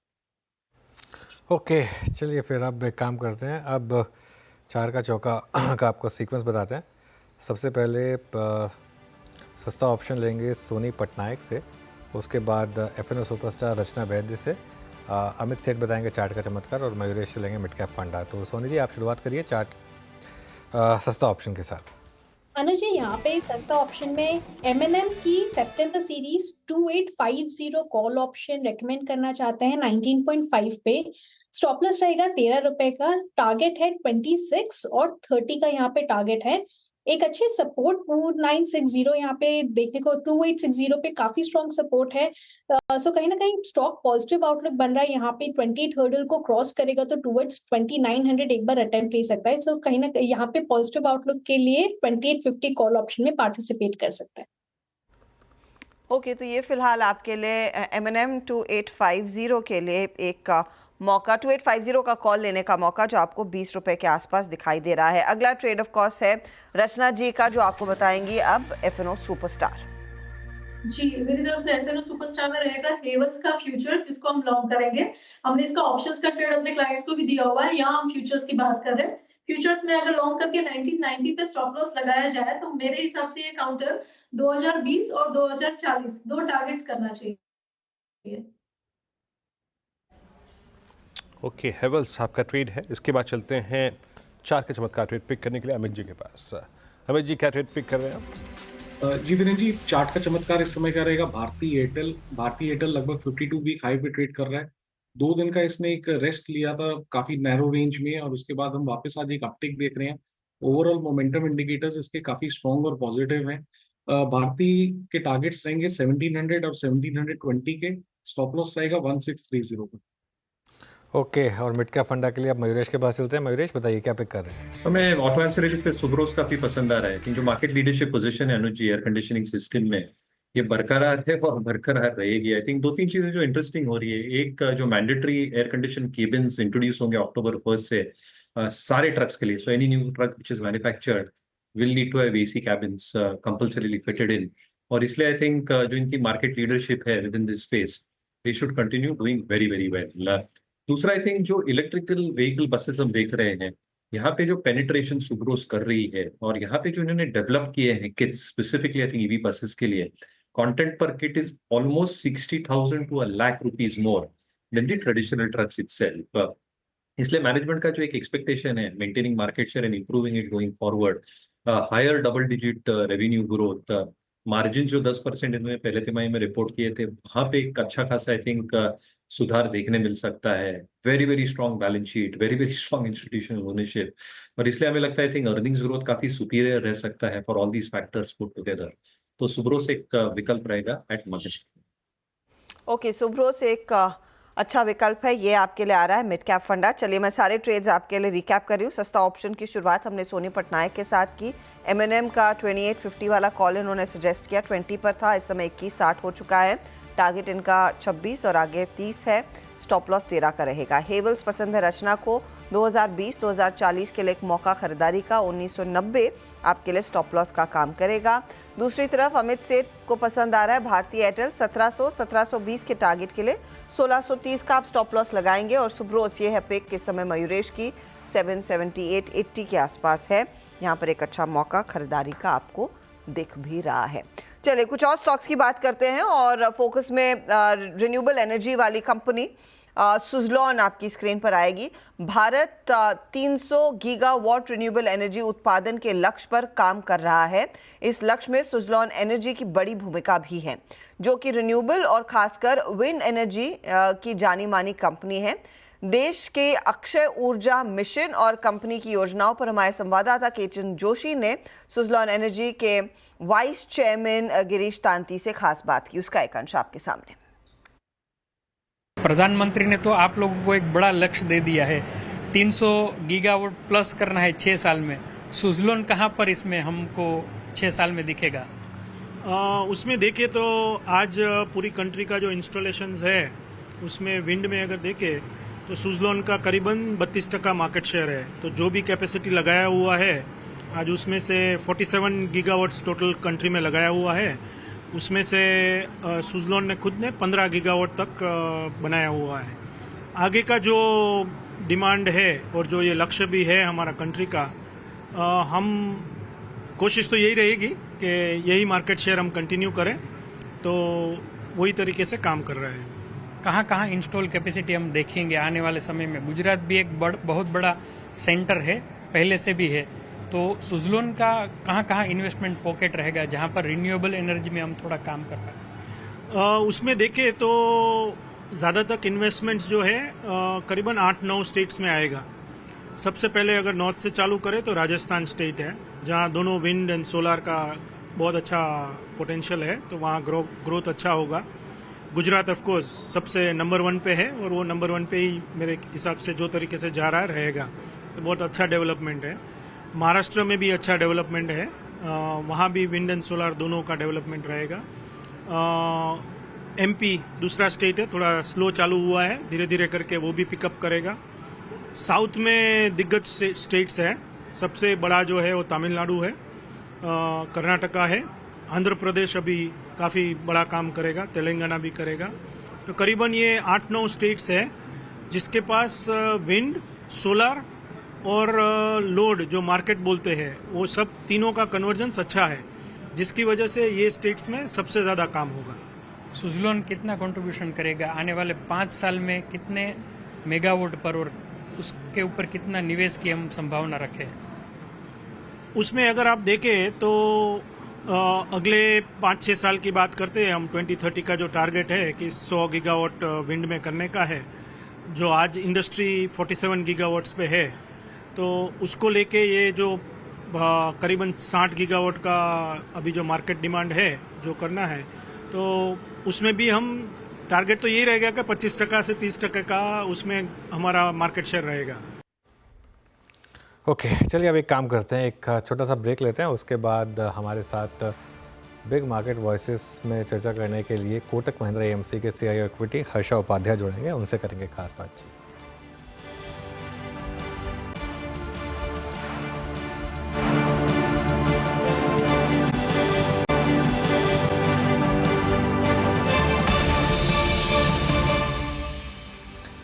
चलिए अब बात करते हैं कोटक महिंद्रा एएमसी के एक सीईओ इक्विटी हर्षा उपाध्याय से, और उनसे जानते हैं कि इस समय एक ऐसी मार्केट जहां पर लगातार नए हाइज बन रहे हैं और साथ ही फेड के फैसले से पहले भी मार्केट में काफ़ी एंथुजियाज्म है इस मार्केट में, और जहां पर आईपीओज में इस तरीके का रिस्पांस मिल रहा है, क्या करना चाहिए एक इन्वेस्टर को? हर्षा जी गुड आफ्टरनून। हर्षा जी पहले बात करते हैं आईपीओ यूफोरिया की। पिछले 2 दिन में 2 ब्लॉकबस्टर लिस्टिंग और उसके बाद भी कंटिन्यूएशन, जैसे बजाज हाउसिंग फाइनेंस में, उसके बाद भी अपर सर्किट। क्या ये एक नॉर्मल बुल मार्केट का एक नॉर्मल फेज़ है या थोड़ा आपको ये सब एक्शन देखकर डर लगता है? गुड आफ्टरनून अनुज। देखिए आईपीओ मार्केट में जो एक तरफ से अंडरटोन है वो तो क्लियरली सेकेंडरी मार्केट से डिराइव होता है, और आज के दिन में तो बहुत ही बुलिश अंडरटोन है। दो स्टैटिस्टिक्स आपके सामने रखना चाहूंगा। एक है कि अगर आप पिछले कुछ क्वार्टर्स के नए आईपीओस का फर्स्ट डे लिस्टिंग गेन्स को अगर देखते हैं तो ऑन एन एवरेज करीब करीब 30% का अपसाइड मिला है ऑन लिस्टिंग, राइट।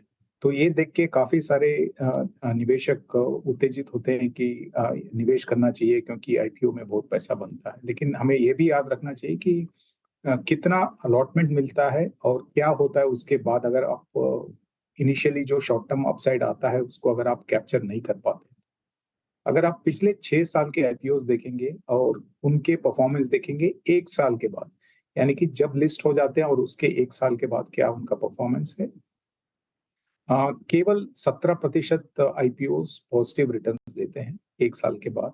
और अगर आप मार्केट के हिसाब से कंपेयर करते हैं, क्योंकि आपको वो निवेश करने का ऑप्शन सेकेंडरी मार्केट में भी है, तो सिर्फ उन्हीं कंपनी को देखते हैं जहां पे मार्केट से ज्यादा बेहतर रिटर्न्स आए हैं आईपीओ में 1 साल के बाद, उनका जो प्रोपोर्शन है वो तो सिंगल डिजिट में चला जाता है। यानी कि इतना अच्छा स्ट्राइक रेट नहीं है। अगर आप सोचते हैं कि आईपीओस में बहुत पैसा बनता है लॉन्ग टर्म इन्वेस्टर्स के लिए, जरूर एक तरफ से थ्रिल है, और शॉर्ट टर्म में आजकल जैसे मार्केट बुलिश है तो उस हिसाब से ऑन लिस्टिंग बहुत कुछ अपसाइड दिखाई दे रहा है, लेकिन काफी केसेस में वो सस्टेन नहीं होता।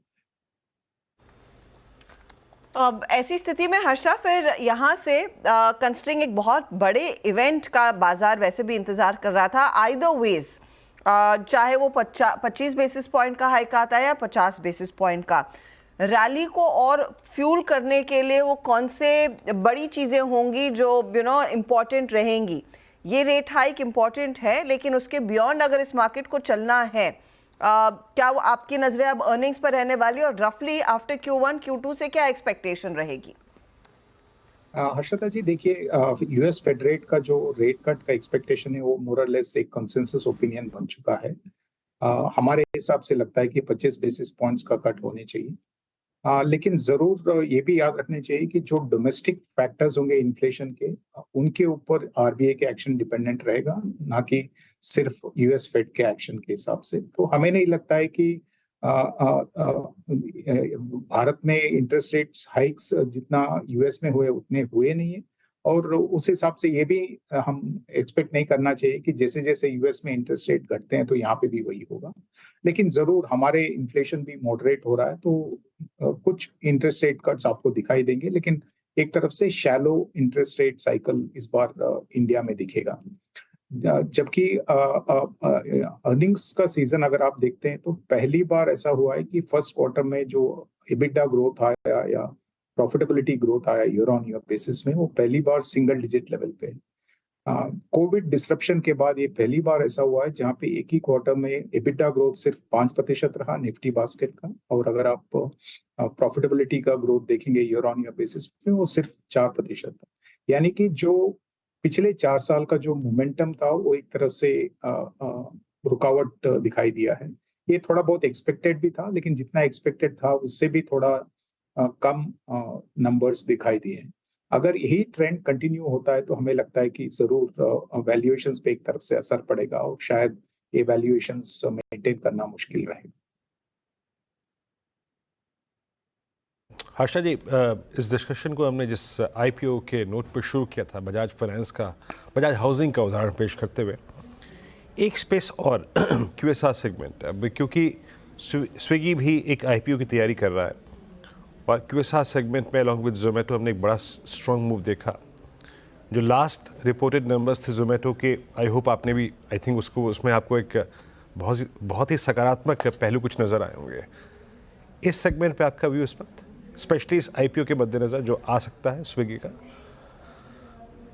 देखिए, स्टॉक स्पेसिफिक कमेंट करना तो नहीं चाहूंगा, लेकिन अगर आप फूड डिलीवरी या क्विक कॉमर्स देखेंगे जहाँ पे इन कंपनियों की बिजनेसेस हैं, तो दोनों सेगमेंट एक तरफ से सनराइज सेगमेंट इंडिया में बोल सकते हैं। बहुत कुछ एड्रेसेबल मार्केट सामने है दोनों कंपनीज के सामने, और हमें लगता है कि इस सेक्टर में एक तरफ से कॉम्पिटिटिव सिचुएशन जो भी है वो भी एक तरफ से नॉर्मलाइज हो चुका है, मैच्योर हो चुका है, यानी कि 2 या 3 प्लेयर्स ही इस इंडस्ट्री में आज के दिन में कॉम्पीट कर रहे हैं।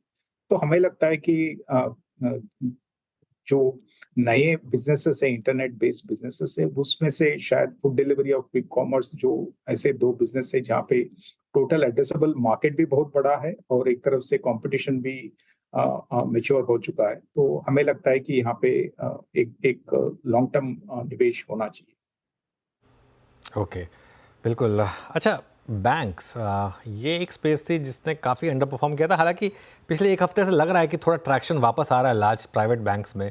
यहाँ पर अब आपका क्या व्यू होगा? अनुज, देखिए, जो शॉर्ट टर्म हेडविंड्स हैं वो सभी को पता है, सभी ने डिस्कस किए हुए हैं, लेकिन हमें लगता है कि अगर कोई भी एक ऐसा सब सेगमेंट या सेक्टर होगा जहाँ पे वैल्यूएशन का कंफर्ट है आज के दिन में, जब पूरे के पूरे मार्केट में महंगा वैल्यूएशंस चल रहे हैं, तो वो जरूर लार्ज कैप बैंक्स हैं। तो उस हिसाब से हमें लगता है कि इवन दो शॉर्ट टर्म में काफी कुछ नेगेटिव हेडविंड्स हैं और शायद नैरेटिव नेगेटिव ही रहेगा, तो हमें नहीं लगता है कि इसमें और बहुत कुछ अंडर परफॉर्मेंस आएगा। तो एक तरफ से डिफेंसिव टिल्ट रखने के लिए पोर्टफोलियो में यहाँ पे निवेश जरूर सोचना चाहिए और एक तरफ से पेशेंट इन्वेस्टिंग होना चाहिए। ऐसा नहीं है कि आज इन्वेस्ट किया और कल से वहां से आउट परफॉर्मेंस आ जाएगा।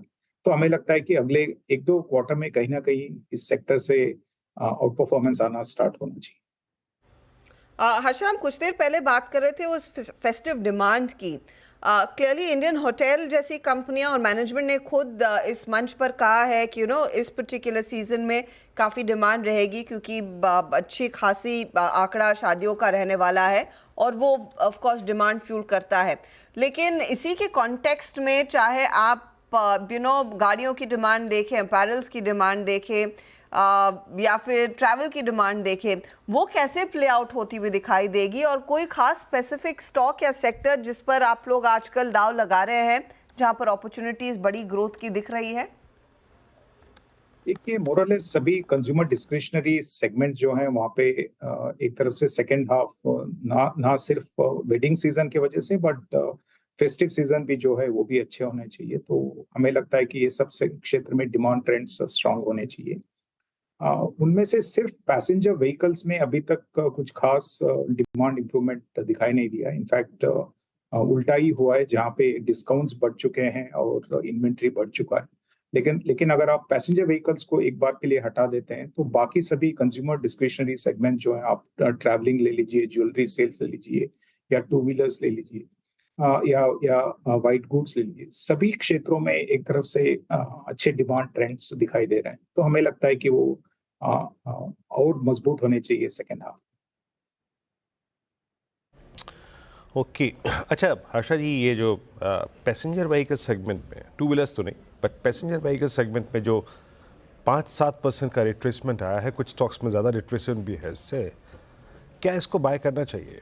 क्या ये जो फेस्टिवल सीजन से पहले ये जो इन्वेंट्रीज काफ़ी हाई हैं, डिस्काउंट्स, डीप डिस्काउंट्स हैं, उसके अगेंस्ट जो प्राइस डैमेज हमें स्टॉक्स में देखने को मिला है, क्या ये एक री एंट्री का वाजिब मौका दे रहा है? कुछ काउंटर्स में 5-7, कुछ काउंटर्स में 10-12% रिट्रेसमेंट है।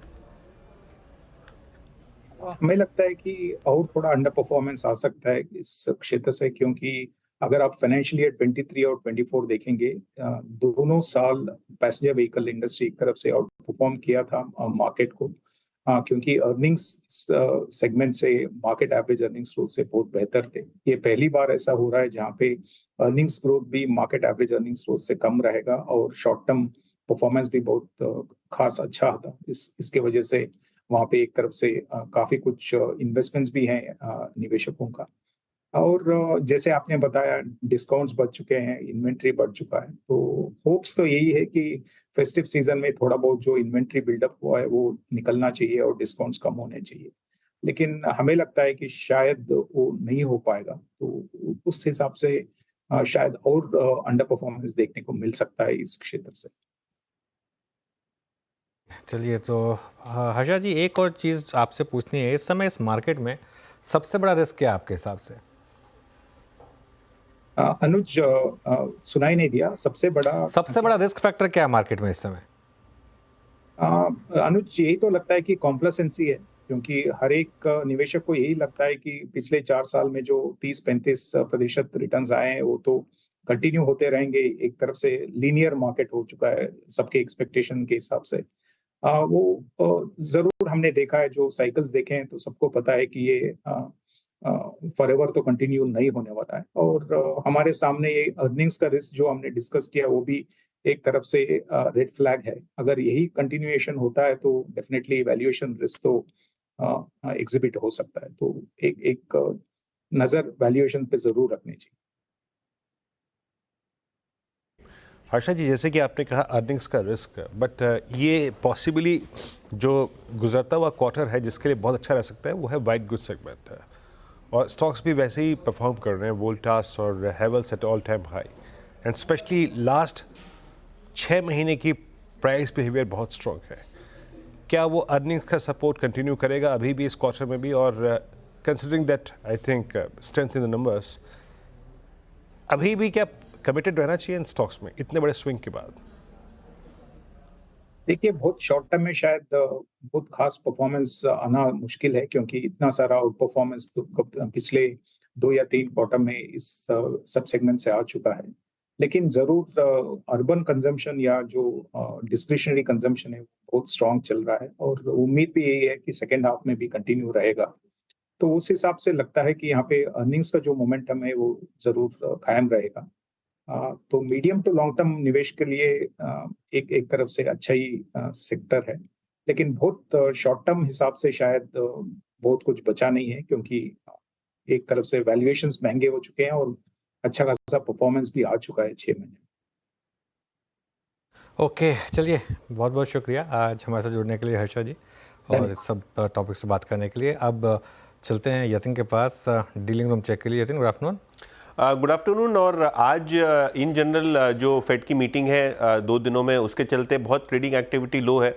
हालांकि 2 स्टॉक्स जहां डीलर्स आज फोकस कर रहे हैं, उनमें सबसे पहले अगर हम मेटल पैक में से बात करें तो सेल हिंडाल्को जैसे काउंटर्स हैं जहां डीलर्स को लॉन्ग अनवाइंडिंग दिखाई पड़ रही है एफ&ओ सेगमेंट में। और अगर हम स्पेसिफिकली हिंडाल्को की बात करें तो डीलर्स को लगता है कि यहाँ से भी 20-25 रुपये स्टॉक गिर सकता है, क्योंकि टिपिकली एक रेट कट का अनाउंसमेंट है और उसके पहले मेटल स्टॉक्स में थोड़ी बहुत वॉलेटिलिटी एक्सपेक्ट कीजिए, और जिसकी वजह से डीलर्स जो है यहाँ बिकवाली की सलाह दे रहे हैं। ओपन इंटरेस्ट में भी आप देखेंगे कि लॉन्ग अनवाइंडिंग ज़्यादातर मेटल स्टॉक्स में देखने को मिल रही है।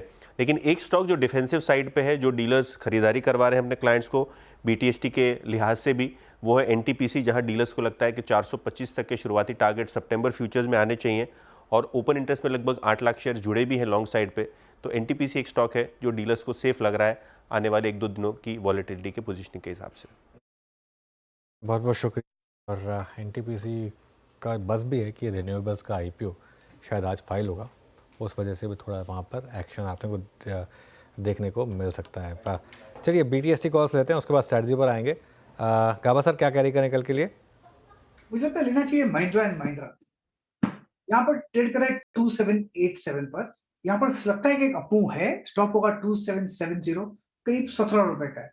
ऑन द अपसाइड जो टारगेट है 2825 के, तो महिंद्रा एंड महिंद्रा पर ध्यान देना चाहिए द लॉन्ग साइड। ओके, 2825 की तरफ M&M बढ़ता हुआ तेजी वाला ट्रेड। मानस, आप क्या पिक कर रहे हैं? Harshada ji, I think MFSL Max Financial में खरीदारी की जा सकती है। 3 दिनों में हमने करेक्शन देखा, 10 डे मूविंग एवरेज पे स्टॉक ने सपोर्ट लिया, वहां पर बाइंग इंटरेस्ट देखने को मिल रहा है। तो MFSL के फ्यूचर में खरीदारी करनी चाहिए। स्टॉप लॉसेस 1139 के रहेंगे फ्यूचर में, और टारगेट रहेंगे 1170 के, 1170 के। ओके, मैक्स फाइनेंशियल्स आपका ट्रेड है 1149 पे। सोनी जी, आपका ट्रेड वेडनेसडे मॉर्निंग के लिए? वीरेंद्र जी, यहाँ पे BTST सीमेंस पे पिक करना चाहूंगी। फ्यूचर्स में खरीदारी कर सकते हैं 6770 पे। स्टॉप लॉस रहेगा 6700, टारगेट है 6880 और 6900। ओके, रचना जी, आपका कैरी करेंगे? तरफ से कमिंस इंडिया रहेगा, जिसको हम लॉन्ग करेंगे फ्यूचर्स पे। यहाँ पे एक डाउनवर्ड स्लोपिंग ट्रेंड लाइन का ब्रेकआउट भी है, और एक सिमेट्रिकल ट्रायंगल में से भी ब्रेकआउट नजर आ रहा है। सो गुड चांस कि ये काउंटर अगर फ्यूचर्स पे 3835 होल्ड करेगा एज अ स्टॉप लॉस, तो अपसाइड भी ये 3900 की तरफ जाएगा। ओके, तो ये फिलहाल आपके लिए एक राय कमेंट्स पर 3900 की तैयारी करता हुआ। अमित, बताइए आपका ट्रेड। जी मैं संवर्धन मदरसन सजेस्ट करूंगा। 195 का प्राइस है, काफी स्ट्रॉन्ग लोअर शैडो है कैंडल के आज के सत्र में, वॉल्यूम्स भी स्ट्रॉन्ग है और यहाँ पे एक फॉलिक चैनल का ब्रेकआउट है। स्टॉक लगभग आज अपना 10-20 डेमा टेस्ट करके ऑलमोस्ट डेज हाई पे आ गया है। स्ट्रॉन्ग सेटअप है। 192 का स्टॉप लॉस रहेगा, टारगेट्स रहेंगे 200 एंड 203 रुपीज। संवर्धन मदरसन 195.10 पे आपका एक बाय कॉल है। सारे ट्रेड्स पूरे हो चुके हैं, BTST ट्रेड्स इंडेक्सेस स्क्रीन पे लेके आइएगा। और लग रहा है देख के कि इंडेक्स अभी कहीं जाने के मन में नहीं है अनुज। 25,420 लगभग पिछले 1 घंटे से यहीं पर ही है। अब करना क्या है, क्या कैरी करें क्या नहीं करें, लॉन्ग शॉर्ट, क्या व्यू है इंडस्ट्रीज पे कल के लिए? देखिए वीरू, एक चीज़ मैं बताऊँ आपको, थर्सडे से अगर आप देख लें, उसके बाद थर्सडे को हमने मैसिव मूव देखा, रिकॉर्ड तोड़ मूव। उसके बाद फ्राइडे हो, मंडे हो, चाहे आज का ट्रेडिंग सेशन हो, एक चीज़ तो क्लियर है, पोजिशनली अगर आप अपना लॉन्ग कैरी कर रहे हैं तो ना तो स्टॉप लग रहा है और कुछ ना हो तो 40-50 पॉइंट आपकी किटी में ऐड ही हो रहे हैं। आज भी 40 पॉइंट तो और ऐड हो गए ना आपकी किटी में, 25,420 पर क्लोज आ गई, तो कल के क्लोज से तो 40 पॉइंट ऊपर हैं। तो उस हिसाब से मेरा ये व्यू है कि एक दिन के लिए और आप लॉन्ग पोजीशन लेकर जाएं। और देखिए, अगर आपको बहुत ज़्यादा ही डर लगता हो, वैसे तो खैर कल के लिए डर नहीं है, डर परसों के लिए होना चाहिए। अगर आपको बहुत ज़्यादा ही डर लगता है ना, तो एक इस गुरुवार की 25,500 की कॉल, एक बार वो कॉल को भी दिखा दीजिए मुझे, क्या प्राइस होगी उसकी। 25,500 की कॉल को बेचकर आप हेज कर सकते हैं। देखिए, हेजिंग जब भी करें ना आप इस मार्केट में, हमेशा कॉल बेचकर करें। पुट लेकर अगर आप जाएंगे तो बहुत दिक्कत हो जाएगी, क्योंकि अगले दिन अगर मार्केट आपके अगेंस्ट खुला तो पुट बहुत जल्दी कोलैप्स करेगी। और कॉल ही काफ़ी महंगी है अभी भी, 25,500 की कॉल 59 रुपये पर है। ये महंगी इसलिए है क्योंकि एक फेड का इवेंट लाइंड अप है, वरना इतना इसका प्रीमियम नहीं होना चाहिए था। तब होगा क्या, अब अगर सपोज करिए 100 पॉइंट का गैप अप हो गया, अगर 100 पॉइंट का गैप अप हो गया तो आपको ये, और ये फ्यूचर्स में लॉन्ग हो तभी कॉल ले, वरना कॉल लेने की जरूरत नहीं। अगर आप फ्यूचर्स में लॉन्ग हो तब कैरी कर रहे हो तभी, सपोज करिए 100 पॉइंट का गैप अप हो गया, तो 100 पॉइंट का आपका गैप अप होगा। इस कॉल का प्रीमियम, क्योंकि ये आउट ऑफ द मनी है, ये 59 का मैक्सिमम 90 या 100 हो जाएगा, ठीक है। तो हेज में आपका सिर्फ 30-40 पॉइंट का लॉस होगा। लेकिन अगर कल बाई चांस आपका 60-70 पॉइंट का गैप डाउन हो गया, तो एक कॉल गिरेगी, वो आपके 60-70 पॉइंट में से 25-30 पॉइंट प्रोटेक्ट कर लेगी और बाकी उसके बाद आप उसको निकाल कर एवरेजिंग कर सकते हैं। लेकिन उसके बाद मेरा व्यू बहुत क्लियर है कि कल दोपहर को हम एक व्यू लेंगे कि डिपेंडिंग ऑन बाकी सब डेटा पॉइंट्स कैसे बन रहे हैं, कि न्यूट्रल जाने का, थर्सडे के ट्रेड में न्यूट्रल जाने का है, लेकिन कल के लिए आप लॉन्ग कैरी कर सकते हैं। और एक चीज़, बैंक निफ्टी पर फोकस करें, ये अभी भी एक शेड स्ट्रॉन्गर है निफ्टी से। आज थोड़ा फिर निफ्टी के एक्सपायरी का इम्पैक्ट आया होगा, तो इसके लिए बैंक निफ्टी एक शेड बेटर है। ये मेरा स्ट्रैटेजी होगी कल के लिए। ओके, इंडस्ट्रीज पर अप्रोच, और अगर आपके पास फ्यूचर्स है तो कॉल राइटिंग 25,500 की एक विकल्प है, 59 पे ट्रेड करते हुए। तो आपको आई होप इंडस्ट्रीज पर पूरा एक सेंस मिल गया होगा। बाकी महत्वपूर्ण और ग्लोबल इवेंट्स के अनुसार जो रणनीति होगी वो कल डिस्कस करेंगे इसी कार्यक्रम में, इतने बजे ही। एक बार ब्रेथ लेके आइए इन डेरिवेटिव्स। कल भी हमने देखी थी ब्रेथ, और एक बजा इस बार की, इस वक्त की ब्रेथ को देखिए। शॉर्ट आज करीब 70 में है, थोड़ा शॉर्ट्स पे अगर आप देखें तो जोर था आज। बाकी 40 में लॉन्ग, शॉर्ट कवरिंग 30 पे और 41 में अनवाइंडिंग थी आज। एक एक करके स्लाइड्स लेके आइए। लॉन्ग वाली स्लाइड्स को देखते हैं पहले। यहाँ पे महानगर गैस, IGL रिपोर्ट्स के बाद, हाउस व्यूज़ के बाद strong move. Hero MotoCorp all time high, Bajaj auto all time high, Bosch में बहुत स्ट्रॉन्ग मूव था आज। बिरला सॉफ्टवेयर आज मिड कैप IT में सुबह सुबह कुछ स्टॉक्स पर बहुत सी शॉर्ट कवरिंग थी। For instance Birla soft, Oracle financial services, Coforge, यहाँ पे बंधन मैच फर्स्ट टिक से मूव काफ़ी अच्छा खासा था। Above all moving averages, Jubilant foods का क्लोज बहुत strong, emphasis, MCX at all time high, exchanges का मूव जो है वो कायम है। बाकी शॉर्ट बिल्डअप आज सुबह स्ट्रॉन्ग खुलने के बाद, एक बड़ा स्ट्रॉन्ग मूव देने के बाद, अनुज और मैं डिस्कशन कर भी रहे थे कि माइट भी कभी भी एक कोलैप्स ड्यू है इस स्टॉक में। कोलैप्स हुआ, शॉर्ट बिल्डअप हुआ। HAL, ये स्ट्रक्चर ख़राब हो चुका है मेरे ख्याल से। आज इसका एक टिपिकल इन्वर्टेड फ्लैग का जो ब्रेकडाउन है वो मेरे ख्याल से कंफर्म हो गया होगा स्क्रीन पे। बाकी PL, REC और PNB कुछ काउंटर्स जहाँ पे शॉर्ट बिल्डअप है। लॉन्ग अनवाइंडिंग सिंजन में ये एग्जैक्टली वही हुआ जो बायकॉन में। बायकॉन में शॉर्टिंग हुई, यहाँ पे लॉन्ग स्ट्रिम हुए। ये काउंटर अपने ऑल टाइम हाई पे है। बाकी कैनफिन होम्स प्रॉफिट बुकिंग का दौर आज भी जारी रहा। एलकेम में आज भी जारी रहा। डॉक्टर लाल पैथलैब में जो मैं स्टैट्स लास्ट टाइम दिख रहा था, आज इस पर कॉल राइटिंग काफ़ी हुई है। और ग्लेनमार्क फार्मा आज काफ़ी सीरियस प्राइस डैमेज हुआ। यहाँ पे एक बार लेके आइएगा फिर से आप स्क्रीन पे जो मैं बात कर रहा था, हिंदुस्तान एरोनॉटिक्स को, HAL को रखिएगा। मानस जिस ब्रेकडाउन की पॉसिबिलिटी की बात मैं कर रहा था 4460, और मैं आपसे कल भी ये प्रश्न पूछ रहा था और मॉर्निंग में पूछा था, अब इस कैंडल के साथ आपने 100-डे एक्सपोनेंशियल मूविंग एवरेज को सरेंडर कर दिया और ये फर्स्ट टाइम हो रहा है अक्टूबर 2023 के बाद। प्लस इन्वर्टेड फ्लैग का ब्रेकडाउन, मानस कैसे रीड कर रहे हैं आप? सुबह हमने एक रेड फ्लैग रेज किया था इस पर। बिल्कुल, जब देखिए मॉर्निंग में 100-डे मूविंग एवरेज नीचे स्टॉक गया था तब ये मेंशन किया गया था कि 4200 तक के टारगेट नीचे की तरफ एचएल में देखने को मिल सकते हैं। तो जो 4200 की टारगेट है वो अभी भी कायम है।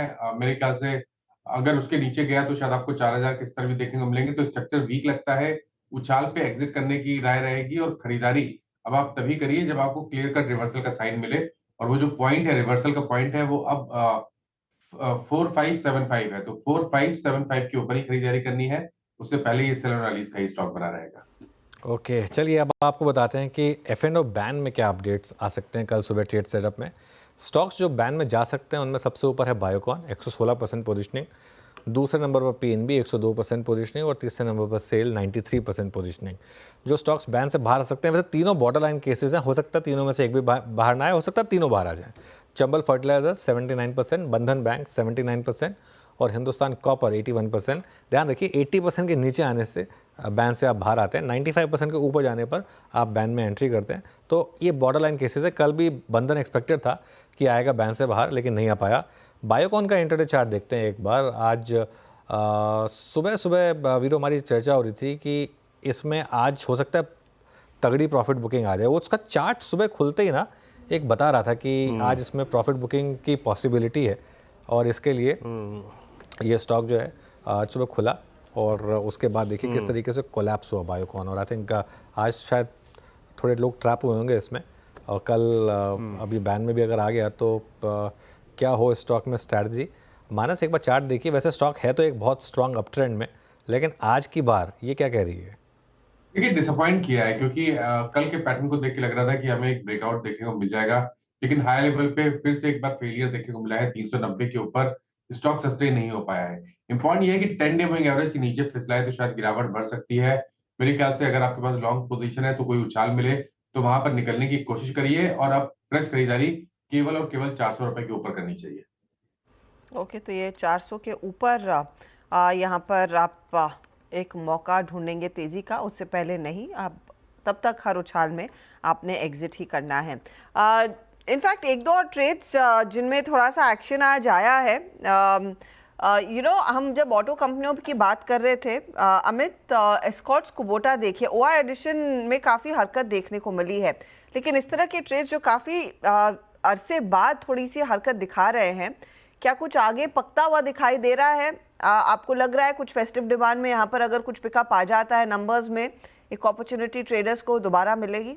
जी मैम, अगर इसका स्ट्रक्चर देखें तो स्टॉक ने लगभग एक डबल बॉटम बनाया है 3600-3650 के आसपास। आज के सत्र में हम ये देख रहे हैं कि स्टॉक कंफर्टेबली अपने सारे moving averages, important moving averages के ऊपर एक स्ट्रेंथ के साथ ट्रेड कर रहा है। ओवरऑल इंट्राडे हाई से जरूर थोड़ा गेन्स गिव अप कर दिया, but structure is still positive. यहाँ पे अगर किसी को पोजीशन बनानी है तो 3820 के स्टॉप लॉस के साथ बनाई जा सकती है फॉर टारगेट्स ऑफ 3950 एंड 4000। 1 से 2 दिनों का ये व्यू है। 1 से 2 दिनों में 4000 की तरफ बढ़ता हुआ दिखाई दे सकता है। थोड़ा सा एक्शन आया और काफ़ी दिनों बाद दरअसल स्टॉक में थोड़ी सी हरकत देखने को मिली है। भारतीय एयरटेल का आई थिंक हमने पहले जिक्र किया था और अमित इसको काफ़ी क्लोजली ट्रैक करते आए हैं। अमित, एक लॉन्गर टर्म पर्सपेक्टिव के लिहाज से अगर ये 1700 के पार निकल जाता है स्टॉक का, अगला पड़ाव क्या रहेगा? क्या उतना दम है स्टॉक में जिस तरह का ट्रैक्शन इसमें बना है पिछले 2-3 सेशंस में? मैं आपसे ये रिविजिट करना चाहती हूँ। जी मैम, अगर ओवरऑल स्ट्रक्चर देखें, स्टॉक ब्लू स्काई टेरिटरी में है, स्ट्रेंथ तो बहुत ज्यादा अच्छा खासा स्ट्रक्चर में कंटिन्यूअसली वीकली चार्ट्स में भी देखें और मंथली चार्ट्स में भी तो हाई लोज बन रहे हैं। 1700, 1720 अगर वीकली क्लोजिंग बेसिस पे ये स्टॉक क्लोज करता है तो मेरे ख्याल से next logical targets are 1750, 1800 to start with. 1800 की तैयारी। और एक्चुअली भारतीय एयरटेल जब ये चलना शुरू हुआ था पिछले कुछ महीने पहले, लगा नहीं था कि 1800 तक के लेवल्स दिखाएगा। वैसे भी ज़्यादातर ब्रोकरेजेस ये इशारा कर रही हैं कि कुछ और टैरिफ हाइक्स आएंगी तो ये कंपनी के फेवर में ज़रूर जाने वाला है। यहाँ पर आप स्क्रीन पर लेकर आइएगा बजाज फाइनेंस का शेयर, SBI लाइफ का शेयर और साथ ही साथ HDFC लाइफ का शेयर। मैं इन्हें इसीलिए मेंशन कर रही हूँ कि थोड़ा सा निचले लेवल से रिकवरी दिखाने की कोशिश ये लाइफ इंश्योरेंस कंपनियां ज़रूर कर रही हैं, लेकिन बजाज फाइनेंस लार्जली एक शांत क्लोज ही दिखाने वाला है। NBFCs में रिसेंट पास में जो तगड़ा एक्शन चाहे वो श्रीराम या बजाज फाइनेंस के जरिए आया था, रचना अभी भी वो मोमेंटम है या फिर निकल गया?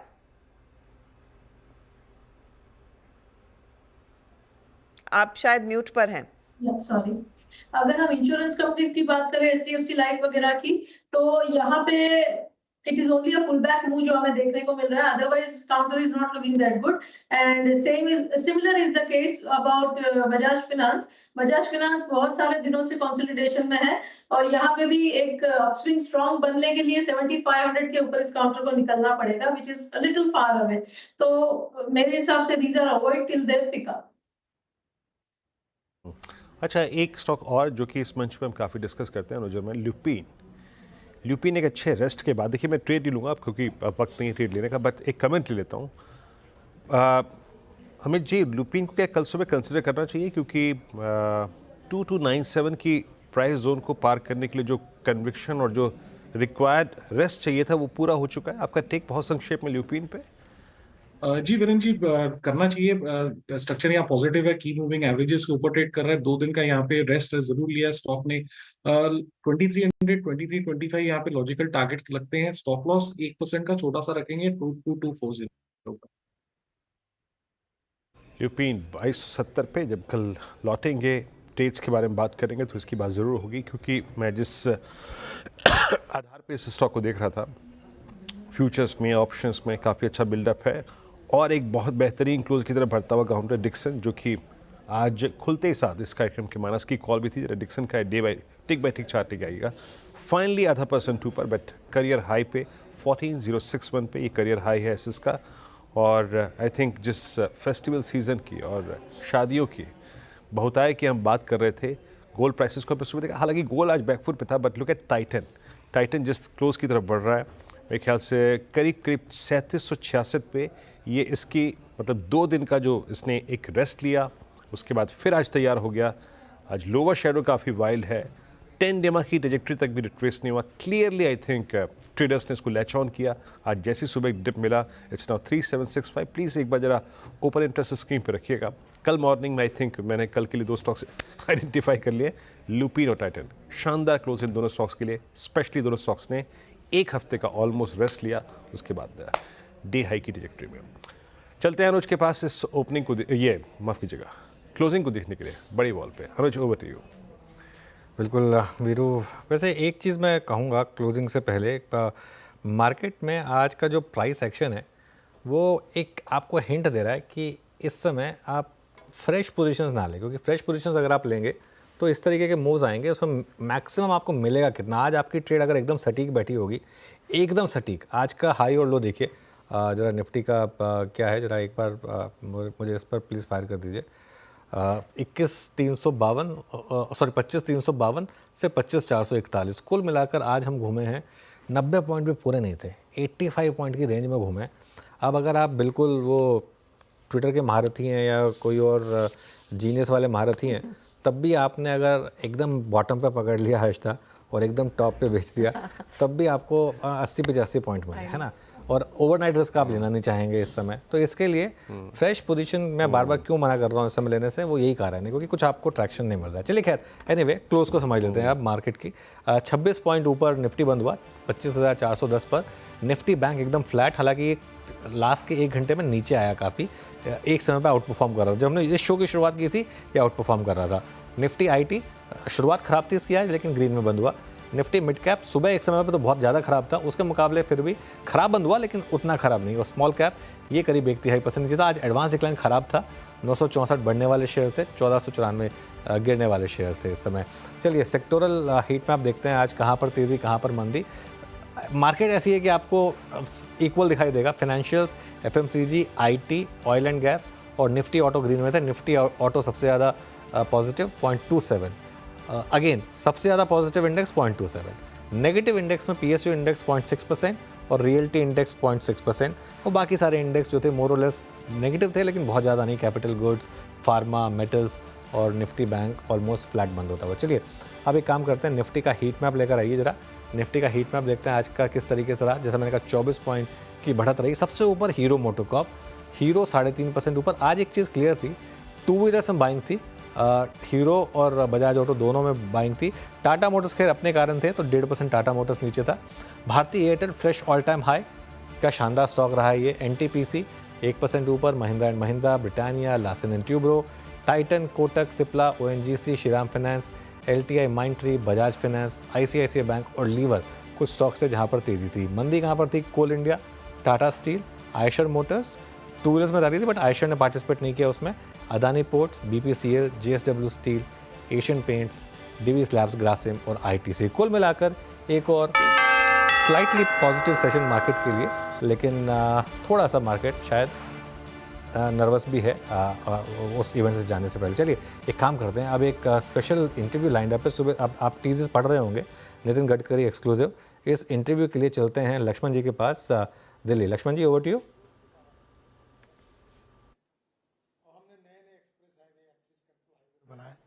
और फ्यूल में एलएनजी, सीएनजी, इलेक्ट्रिक, इथेनॉल, ये सब अब हाइड्रोजन आएगा।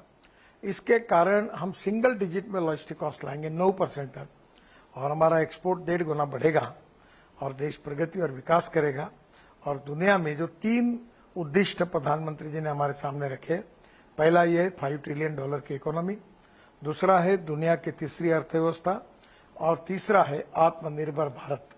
ये तीनों उद्दिष्ट पूर्ण करने के लिए हम 2047 जब हमें 100 साल पूरे होंगे तो एक बदला हुआ हिंदुस्तान, विश्व गुरु बनने की ताकत रखने वाला हिंदुस्तान बनेगा, और जो दुनिया में नॉलेज के आधार पर, टेक्नोलॉजी के आधार पर, एक्सपोर्ट के आधार पर दुनिया में उच्चतम श्रेणी में जाएगा, ऐसा मेरा विश्वास है। हाईवे सेक्टर को लेकर अगर मैं बात करूं तो उसमें एक सवाल ये उठता है कि टारगेट बड़े रखे जाते हैं, लेकिन वहां पे मोनेटाइजेशन का एक इशू आता है, मोनेटाइजेशन बढ़ाया जाए।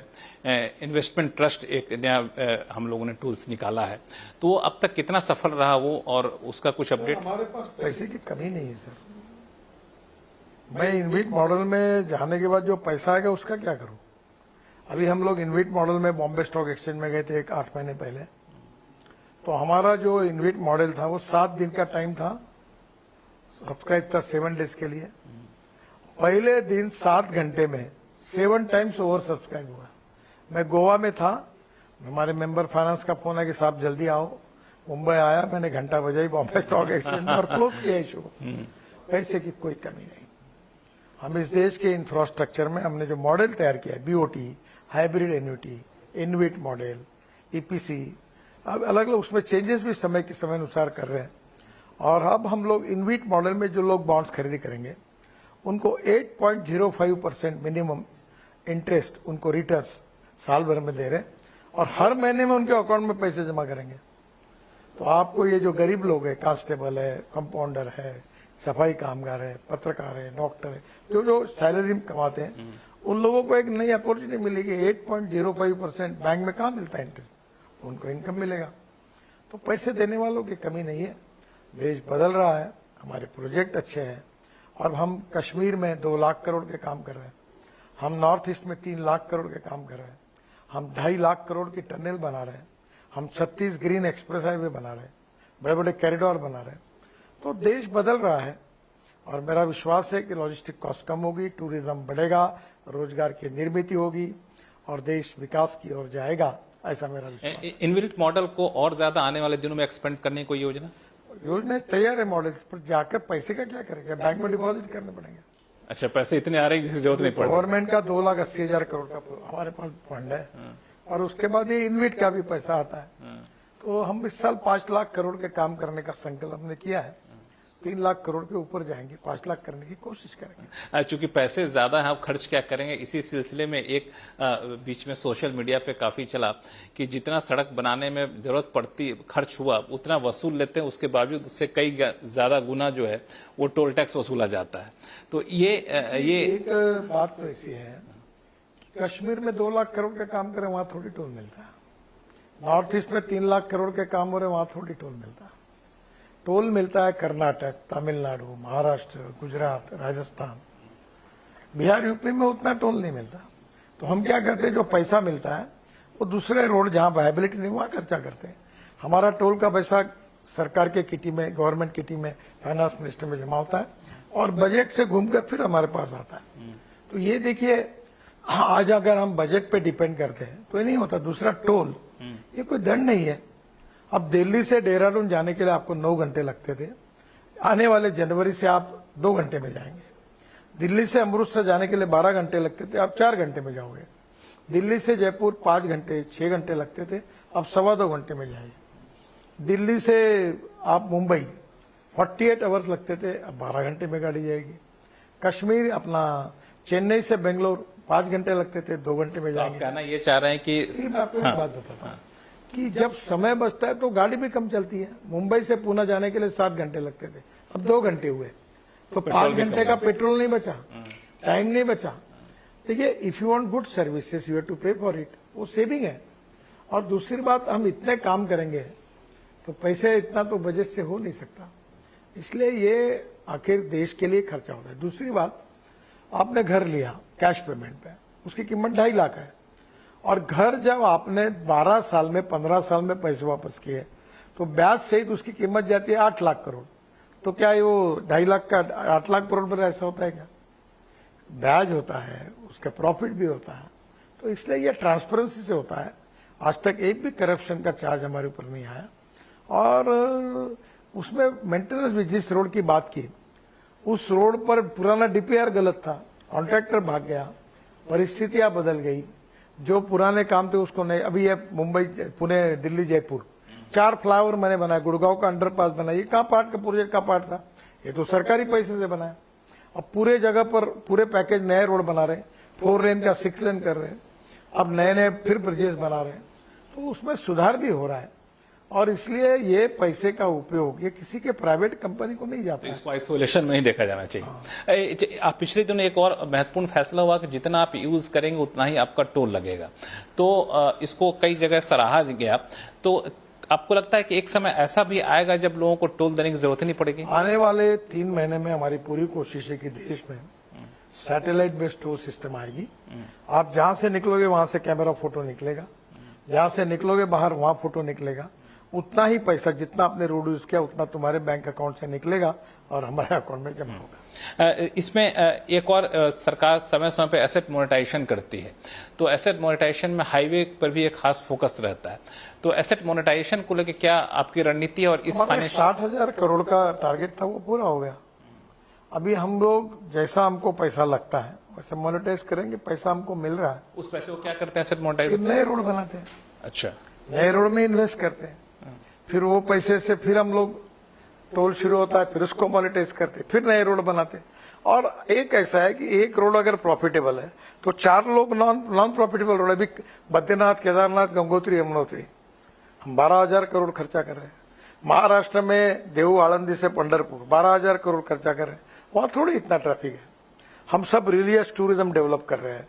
हम बड़ी बड़ी टनल, अभी जोजिला टनल बना रहे कारगिल के नीचे, वो टनल 12,000 करोड़ की हम 5,000 करोड़ में बना रहे, 5,500 करोड़ में, तो वहां थोड़ी टोल है। लद्दाख, लेह से, हिमाचल से, मनाली से लेकर कन्याकुमारी तक, श्रीनगर, कश्मीर आकर किसी एक हाईवे या किसी एक प्रोजेक्ट की लागत और उसकी उपयोगिता को ना देखा जाए, बाकी जगहों पर उसका इस्तेमाल हम लोग उसी प्रदेश में वो पैसा जाता है ना। जहाँ देखो हिंदुस्तान में मुंबई बहुत डेवलप है, चेन्नई डेवलप है, बेंगलोर डेवलप है, वहां से पैसा मिलता है इनकम टैक्स का। अब एक मुंबई जितना इनकम टैक्स का पैसा देती तो मुंबई के लोग कहते कि हमारा पैसा हमको दे दो, वो सही कहते समझो। तो फिर मुंबई इतना पैसा मिलता है तो फिर ट्राइबल एरिया में पैसा कहाँ से जाएगा, रूरल में कहाँ से जाएगा, बिल्कुल पिछड़े हुए क्षेत्र में कहाँ से जाएगा। तो ये समतोल देश का विकास करना ये सरकार की जिम्मेदारी होती है। जहां से मिलता है, जहां नहीं है वहां देना पड़ता है। अब हम लोग हाईवे से अलग हट के बात करें ऑटोमोबाइल इंडस्ट्री को लेकर, आपने काफी कुछ पहले कहा भी। ऑटोमोबाइल इंडस्ट्री को लेके मेरा 2 सवाल है। एक है इलेक्ट्रिक व्हीकल को लेके, पूरी दुनिया में जिस तरह से इलेक्ट्रिक व्हीकल को लेके बूम आया था, काफी ज्यादा क्रेज बढ़ा था, अब दुनिया भर में दिख रहा है कि थोड़ा सा वहां पे स्लो डाउन या फिर वो क्रेज कम हुआ है, लेकिन भारत में हम लोग उसको बढ़ावा दे रहे हैं। क्या सोचे उसकी? नहीं, कोई बड़ा क्रेज कम नहीं हुआ, 250% राइज है। Electric bus, electric car, electric scooter, electric auto rickshaw में। और देखो इलेक्ट्रिक देश में हाइड्रो पावर, सोलर पावर देश में तैयार होती है और ये ग्रीन पावर है। और अभी तो हम लोग ऐसे करेंगे जो सोलर लगेगा उसके नीचे में गाड़ी चार्जिंग होगी।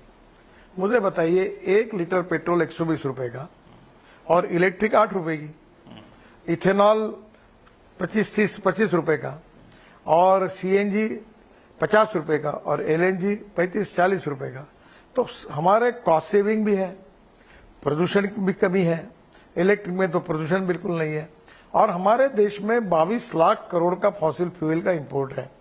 क्या हमारे देश के इकोनॉमी से इतना पैसा देश के बाहर जा रहा है, ये ठीक है? क्या देश में प्रदूषण के कारण ये दिल्ली एनसीआर में हमारा लाइफ 10 साल कम हो रहा है क्योंकि पोल्यूशन से अनेक प्रकार के इन्फेक्शन आ रहे हैं। क्या ये लोगों को अच्छा स्वास्थ्य देना हमारा कर्तव्य नहीं है? तो import substitute, cost effective, pollution free और इंडिजिनस, यही हमारा सूत्र है। और दूसरी बात, diversification of agriculture towards energy and power sector. हमारा किसान ऊर्जादाता बन गया, इथेनॉल बना रहा है, ग्रीन हाइड्रोजन बना रहा है, molasses, B molasses, sugar cane juice, bamboo, मक्का, चावल, परली, इससे इथेनॉल बन रहा है। अब पानीपत में परली से हम लोग 1 लाख लीटर इथेनॉल बना रहे परले। वहां हम लोग 88,000 टन हर साल बायो एविएशन फ्यूल यानी हवाई ईंधन बना रहे हैं। 150 टन बिटुमिन पर डे बना रहे हैं।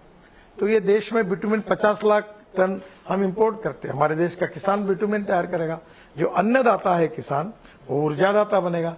ऊर्जादाता है वो ईंधन दाता बनेगा, इथेनॉल दाता बनेगा, बिटुमिन दाता बनेगा, हाइड्रोजन दाता बनेगा। हालांकि इसमें 2-3 मुद्दे उठते हैं। एक तो ये कि क्या गाड़ियां उतनी ज्यादा इक्विप्ड हैं, एडवांस है टेक्नोलॉजी के हिसाब से कि हम एथेनॉल की ज्यादा मात्रा बढ़ाकर इंजन चल सके? मेरे यहाँ गाड़ी है वर्ल्ड की पहली इनोवा टोयोटो की, 100% इथेनॉल पर है, नो धुआं, नो पोल्यूशन। देश की इमिशन का यूरो 6 इमिशन नॉर्म को पूरा करने, आप देख लीजिए। हाइड्रोजन की गाड़ी है, कभी कोई प्रॉब्लम नहीं हुआ। अब एथेनॉल की बात करें तो लोग ये भी कहते हैं कि सारा गन्ना एथेनॉल में चला जाए तो चीनी में क्या जाएगा, तो बैलेंस करना पड़ता है। बीच में आप कहते हैं कि एथेनॉल ब्लेंडिंग बंद करें, बैलेंस होता है। चीनी का शॉर्टेज है, नहीं आपने शॉर्टेज रोकने के लिए बैन लगाया आपने। आपको बता रहा हूँ 2 से 80 लाख टन चीनी एक्सेस है। नहीं, लेकिन आपने बैन लगाया, आखिरकार चल के पाबंदी लगाई कि गन्ने से मत बनाइए, उस समय लगा था, अभी ओपन हुआ। अभी तो चीनी इतनी हमारे पास पड़ी हुई है कि चीनी के भाव गिर गए। ईवी को लेकर एक और बयान आपका आया था पिछले दिनों की, ईवी पर अब सब्सिडी देने की जरूरत नहीं है, उसके पीछे क्या सोच थी आप? देखिए, पहला ऐसा मैंने कहा कि जब इलेक्ट्रिक स्कूटर शुरू हुई, कार शुरू हुई, तो $150 पर किलोवाट पर आवर कॉस्ट थी। अब वो $105 पे आ गई है। तो ऑलरेडी सब्सिडी न देते हुए भी एक बस में 40 लाख रुपए की केवल इलेक्ट्रिक बैटरी लगती है लिथियम आयन, और वो कीमत आज अगर 40 से 30 लाख आई तो 10-15 लाख तो वैसे ही कम हो गई। तो सब्सिडी की जरूरत नहीं है। और जैसा नंबर बढ़ता जाएगा कॉस्ट कम होती जाएगी। और 2 साल के अंदर पेट्रोल डीजल की गाड़ी, कार, स्कूटर और इलेक्ट्रिक स्कूटर कॉस्ट सब सेम होंगी, पर डीजल पेट्रोल की गाड़ी को जो कॉस्ट है वो 40,000 रुपए महीने का फ्यूल खर्चा करना पड़ेगा, इलेक्ट्रिक में वो 4,000 रुपए में होगा। तो आपकी भविष्यवाणी सही निकलेगी जब आपने कहा था कि डीजल गाड़ियां बंद हो जानी चाहिए। नहीं, मैं डीजल पेट्रोल के विरोध में नहीं हूँ, पर जिसमें इंपोर्ट भी खत्म हो जाएगा, प्रदूषण से भी मुक्ति मिलेगी और भारतीय युवाओं को नए रोजगार मिलेंगे, भारत का एक्सपोर्ट बढ़ेगा, तो उसको स्वीकारना चाहिए। इसलिए जो नई अपग्रेड टेक्नोलॉजी होती है उसको स्वीकारना चाहिए। आपको मालूम है, ये पहले आप टीवी का इंटरव्यू ले रहे हैं, ये आजकल ये बड़ा कैमरा लेके घूम रहे हैं। आजकल तो बहुत से लोग एक मोबाइल फोन पर ऐसा लेके घूमते हैं। तो टेक्नोलॉजी बदलती रहती है, लोग बदलते रहते हैं, जो अच्छी है वो लोग स्वीकारते रहते हैं। लेकिन ईवी में एक दिक्कत ये आ रही है कि इंफ्रास्ट्रक्चर जिस तरीके से डेवलप होना चाहिए था वो नहीं हो पा रहा है। बिल्कुल दिक्कत नहीं है, मेरे घर पे लगाया चार्जर। हर एक कार 400 किलोमीटर एक बार चार्ज करने के जाती है, स्कूटर 120 किलोमीटर जाती है, चलती है 26 किलोमीटर, रात को घर में चार्ज होती है। और आपने नेशनल हाईवे पर 670 जगह पर, हाईवे पे 670 जगह पर चार्जिंग स्टेशन भी डाले, कोई दिक्कत नहीं है। हाइड्रोजन फ्यूल को लेकर क्या आपकी रणनीति रहने वाली है? देखिए, कोयले से बनता है वो ब्लैक हाइड्रोजन, पेट्रोलियम से बनता है ब्राउन हाइड्रोजन, और जो पानी से और कचरे से बनता है वो ग्रीन हाइड्रोजन। हमारे यहाँ हाइड्रोजन की कॉस्ट पर केजी $1 होनी चाहिए। जो इलेक्ट्रोलाइजर से पानी से हाइड्रोजन बनता है उसमें 50 यूनिट बिजली लगती है, तो 150 रुपए तो पावर ही लगती है। तो हम लोग कचरे को सेग्रीगेट करके और बायोमास को बायोटेक्नोलॉजी का उपयोग करके जनरेट करेंगे और बायोडाइजेस्टर में डालकर उससे मीथेन निकालेंगे और मीथेन से अगर हाइड्रोजन तैयार करेंगे तो वो $1 के ऊपर आ सकता है। और $1 के ऊपर अगर आएगा तो हम ऊर्जा को आयात करने वाला नहीं तो ऊर्जा को निर्यात करने वाला देश बनेंगे। फार्मास्यूटिकल में, ये स्टील इंडस्ट्री में, सब जगह, हवाई जहाज, रेलवे, सब हाइड्रोजन पे चलेगी। इसका कोई टारगेट आप रखे हैं मन में कि कब तक हम लोग इंपोर्ट डिपेंडेंसी खत्म कर देंगे?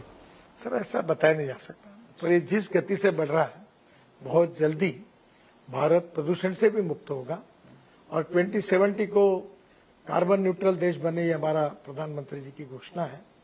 मेरा विश्वास है कि निश्चित रूप से हम उसमें यशस्वी। मेरा एक बड़ा ही बेसिक सा सवाल है कि पेट्रोल पे गाड़ियां चली, डीजल पे चलनी शुरू हुई, फिर सीएनजी आया, फिर अब हम लोग एथेनॉल पे जा रहे हैं, फिर ग्रीन हाइड्रोजन पे जा रहे हैं। चूंकि ऑटो इंडस्ट्री बहुत ही कैपिटल इंटेंसिव इंडस्ट्री है, बड़े पैमाने पे कैपिटल लगाना पड़ता है। इतनी तेजी से हम लोग अगर फ्यूल के यूटिलाइजेशन को बदलते रहेंगे तो उनके लिए मुश्किल हो पाएगा। सर एक्सपोर्ट बढ़ गया उनका।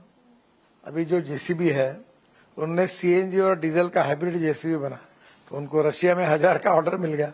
और वर्ल्ड की मार्केट में आपको पता है हमारे two wheeler Bajaj, TVS, hero, Honda 50% two wheeler export करते हैं। अब इलेक्ट्रिक आएगी तो श्रीलंका में, भूटान में, बांग्लादेश में, अफ्रीकन कंट्री में पूरे हमारे व्हीकल एक्सपोर्ट हो रहे हैं। तो वो दिक्कत नहीं रहने वाली इंडस्ट्री। इससे अलग हट के अगर मैं आपसे पूछूं कि हाईवे को लेकर के जब आप पिछले दिनों बयान दिए थे, एक मुद्दा उठा था सीमेंट और स्टील इंडस्ट्री को लेकर। आपने इंगित किया था कि वहां पे कैटलाइजेशन एक बड़ी समस्या रही है, तो अब ये दूर हो गई है। अभी हमने ग्लास फाइबर स्टील लाया, मैं आपको बदल दिया आपने? हाँ, बदल दिया आपने। जरा वो लाओ, ग्लास फाइबर स्टील लाया। वो क्या चीज है? वो ऐसा है कि उसका वजन स्टील की तुलना में 30% कम है। अच्छा। और कीमत में वो मजबूत है उससे ज्यादा। और जैसे अभी ये जो समुद्र के बाजू में स्टील यूज करते हैं हम लोग, तो जंग चढ़ता है, और शिवाजी का पुतला गिर गया ना जंग के कारण, तो ऐसी बिल्डिंगें गिरती है। तो अब उसमें क्या है कि ये जो फाइबर ग्लास स्टील अगर यूज करेंगे तो उसको जंग नहीं चढ़ता। प्रोडक्शन कैपेसिटी है हमारे पास, अभी 50 इंडस्ट्री चालू होगी, धीरे धीरे बनेगी। अब सीमेंट में 35% फ्लैश डालते हैं। ये देखो, ये देखो स्टील कितना लाइट है। अच्छा, ये स्टील है। हाँ, अब इसको हमने अलाउ किया है। अच्छा, ग्लास की तरह दिखता है, इसीलिए इसको ग्लास फाइबर कहते हैं। तो जो सरिया लगाते हैं उसकी तरह इसको लगा सकते हैं। हाँ बिल्कुल। अच्छा, वो भी हैवी है और उससे मजबूत है ये। अच्छा। और रस्ट जंग लगता नहीं। जितना एक होता है स्टील का उसके बराबर 5 है। अल्टरनेटिव अच्छे मटेरियल जितने आएंगे। अरे वाह। हाँ। अभी कचरे को हम रोड में डाल रहे हैं। हाँ। ये अहमदाबाद डॉलर रास्ते में हमने आपने मंगाया है सैंपल के लिए? नहीं, इसको हम लोग मैं अल्टरनेटिव मटेरियल को इनकरेज करता हूँ। अच्छा। अभी रबर पाउडर 15% और 7% प्लास्टिक। ये क्या है इसमें? ये नहीं, अभी रबर पाउडर, वेस्ट टायर का रबर पाउडर और प्लास्टिक बिटुमेन में डालने की बात कर रहा हूँ। तो हमारा 15 लाख टन हमारा बिटुमेन इंपोर्ट कम हो जाएगा और रोड की क्वालिटी सुधर जाएगी और देश स्वच्छ भारत अभियान में पूरा कचरा प्लास्टिक का रोड में जाएगा। अभी ये UR2 में और दिल्ली मुंबई हाईवे में हमने 40 लाख टन कचरा डाला है। चंडीगढ़ के रोड में डाला है, अभी अहमदाबाद डोलरों में डाला है। तो ये गाजीपुर की टेकड़ी खाली कर देंगे जी, सब रास्ते में कचरा डाल देंगे। ये तो बहुत बड़ी बात आपने कही। एनवायरमेंट को बचाएंगे, मिट्टी नहीं खोदेंगे, पहाड़ नहीं तोड़ेंगे और कचरे को डाल के रोड बनाएंगे। लेकिन सोशल मीडिया पे कई सारी तस्वीरें ऐसी आई जिसमें हाईवे की हालत बारिश में खराब होती दिखी। और एक बात, इसका भी जवाब दूंगा मैं आपको।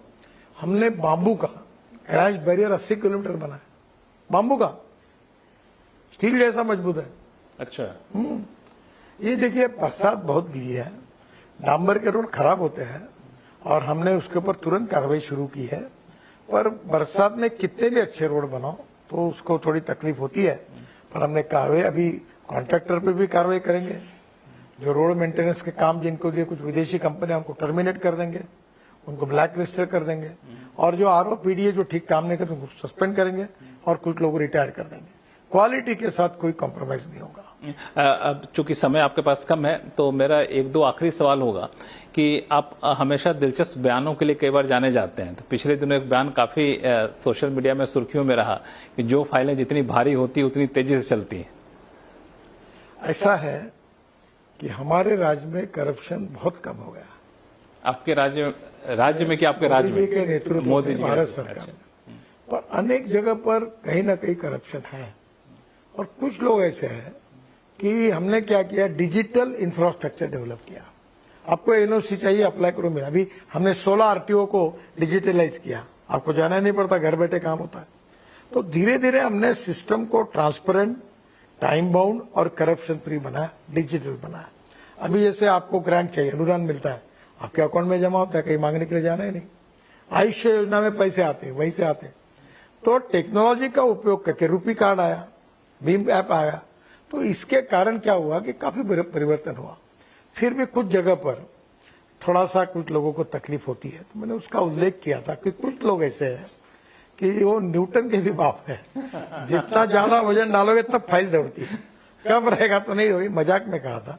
तो ये करप्शन कम करने के लिए हम सब लोगों को कोशिश करनी पड़ेगी, इसी भाव में मैंने कहा था। एक आखिरी सवाल, चूंकि अब यहाँ पे आने वाले दिनों में आपके राज्य में चुनाव होने वाले हैं, चूंकि आप वहाँ के कद्दावर नेता भी हैं और समाज सेवी भी हैं, काफी पॉपुलर भी हैं, तो आप अपनी भूमिका किस तरीके से देखते हैं? बिल्कुल, पार्टी के कार्यकर्ता के रूप में जो भी काम मिलेगा मैं करूंगा, पार्टी का प्रचार करूंगा। मुख्यमंत्री की कोई दावेदारी नहीं होगी? मेरा जाने का सवाल ही नहीं उठता, न जाऊंगा। दिल्ली आपको भाग गई है? अब दिल्ली में आया हूँ, दिल्ली में ठीक हूँ। चलिए, बहुत बहुत शुक्रिया सर, हमारे लिए वक्त निकालने के बहुत बहुत धन्यवाद। तो ये थे सड़क परिवहन मंत्री नितिन गडकरी जी, जो पूरा बताया आपने कि हाईवे को लेकर जो आपको अलग अलग सवाल उठ रहे थे, उन सारे सवालों का जवाब इन्होंने दिया और आने वाले दिनों में हाईवे पर आपका सफर और सुहाना होने वाला है। लक्ष्मण रॉय, CNBC आवाज, नमस्कार।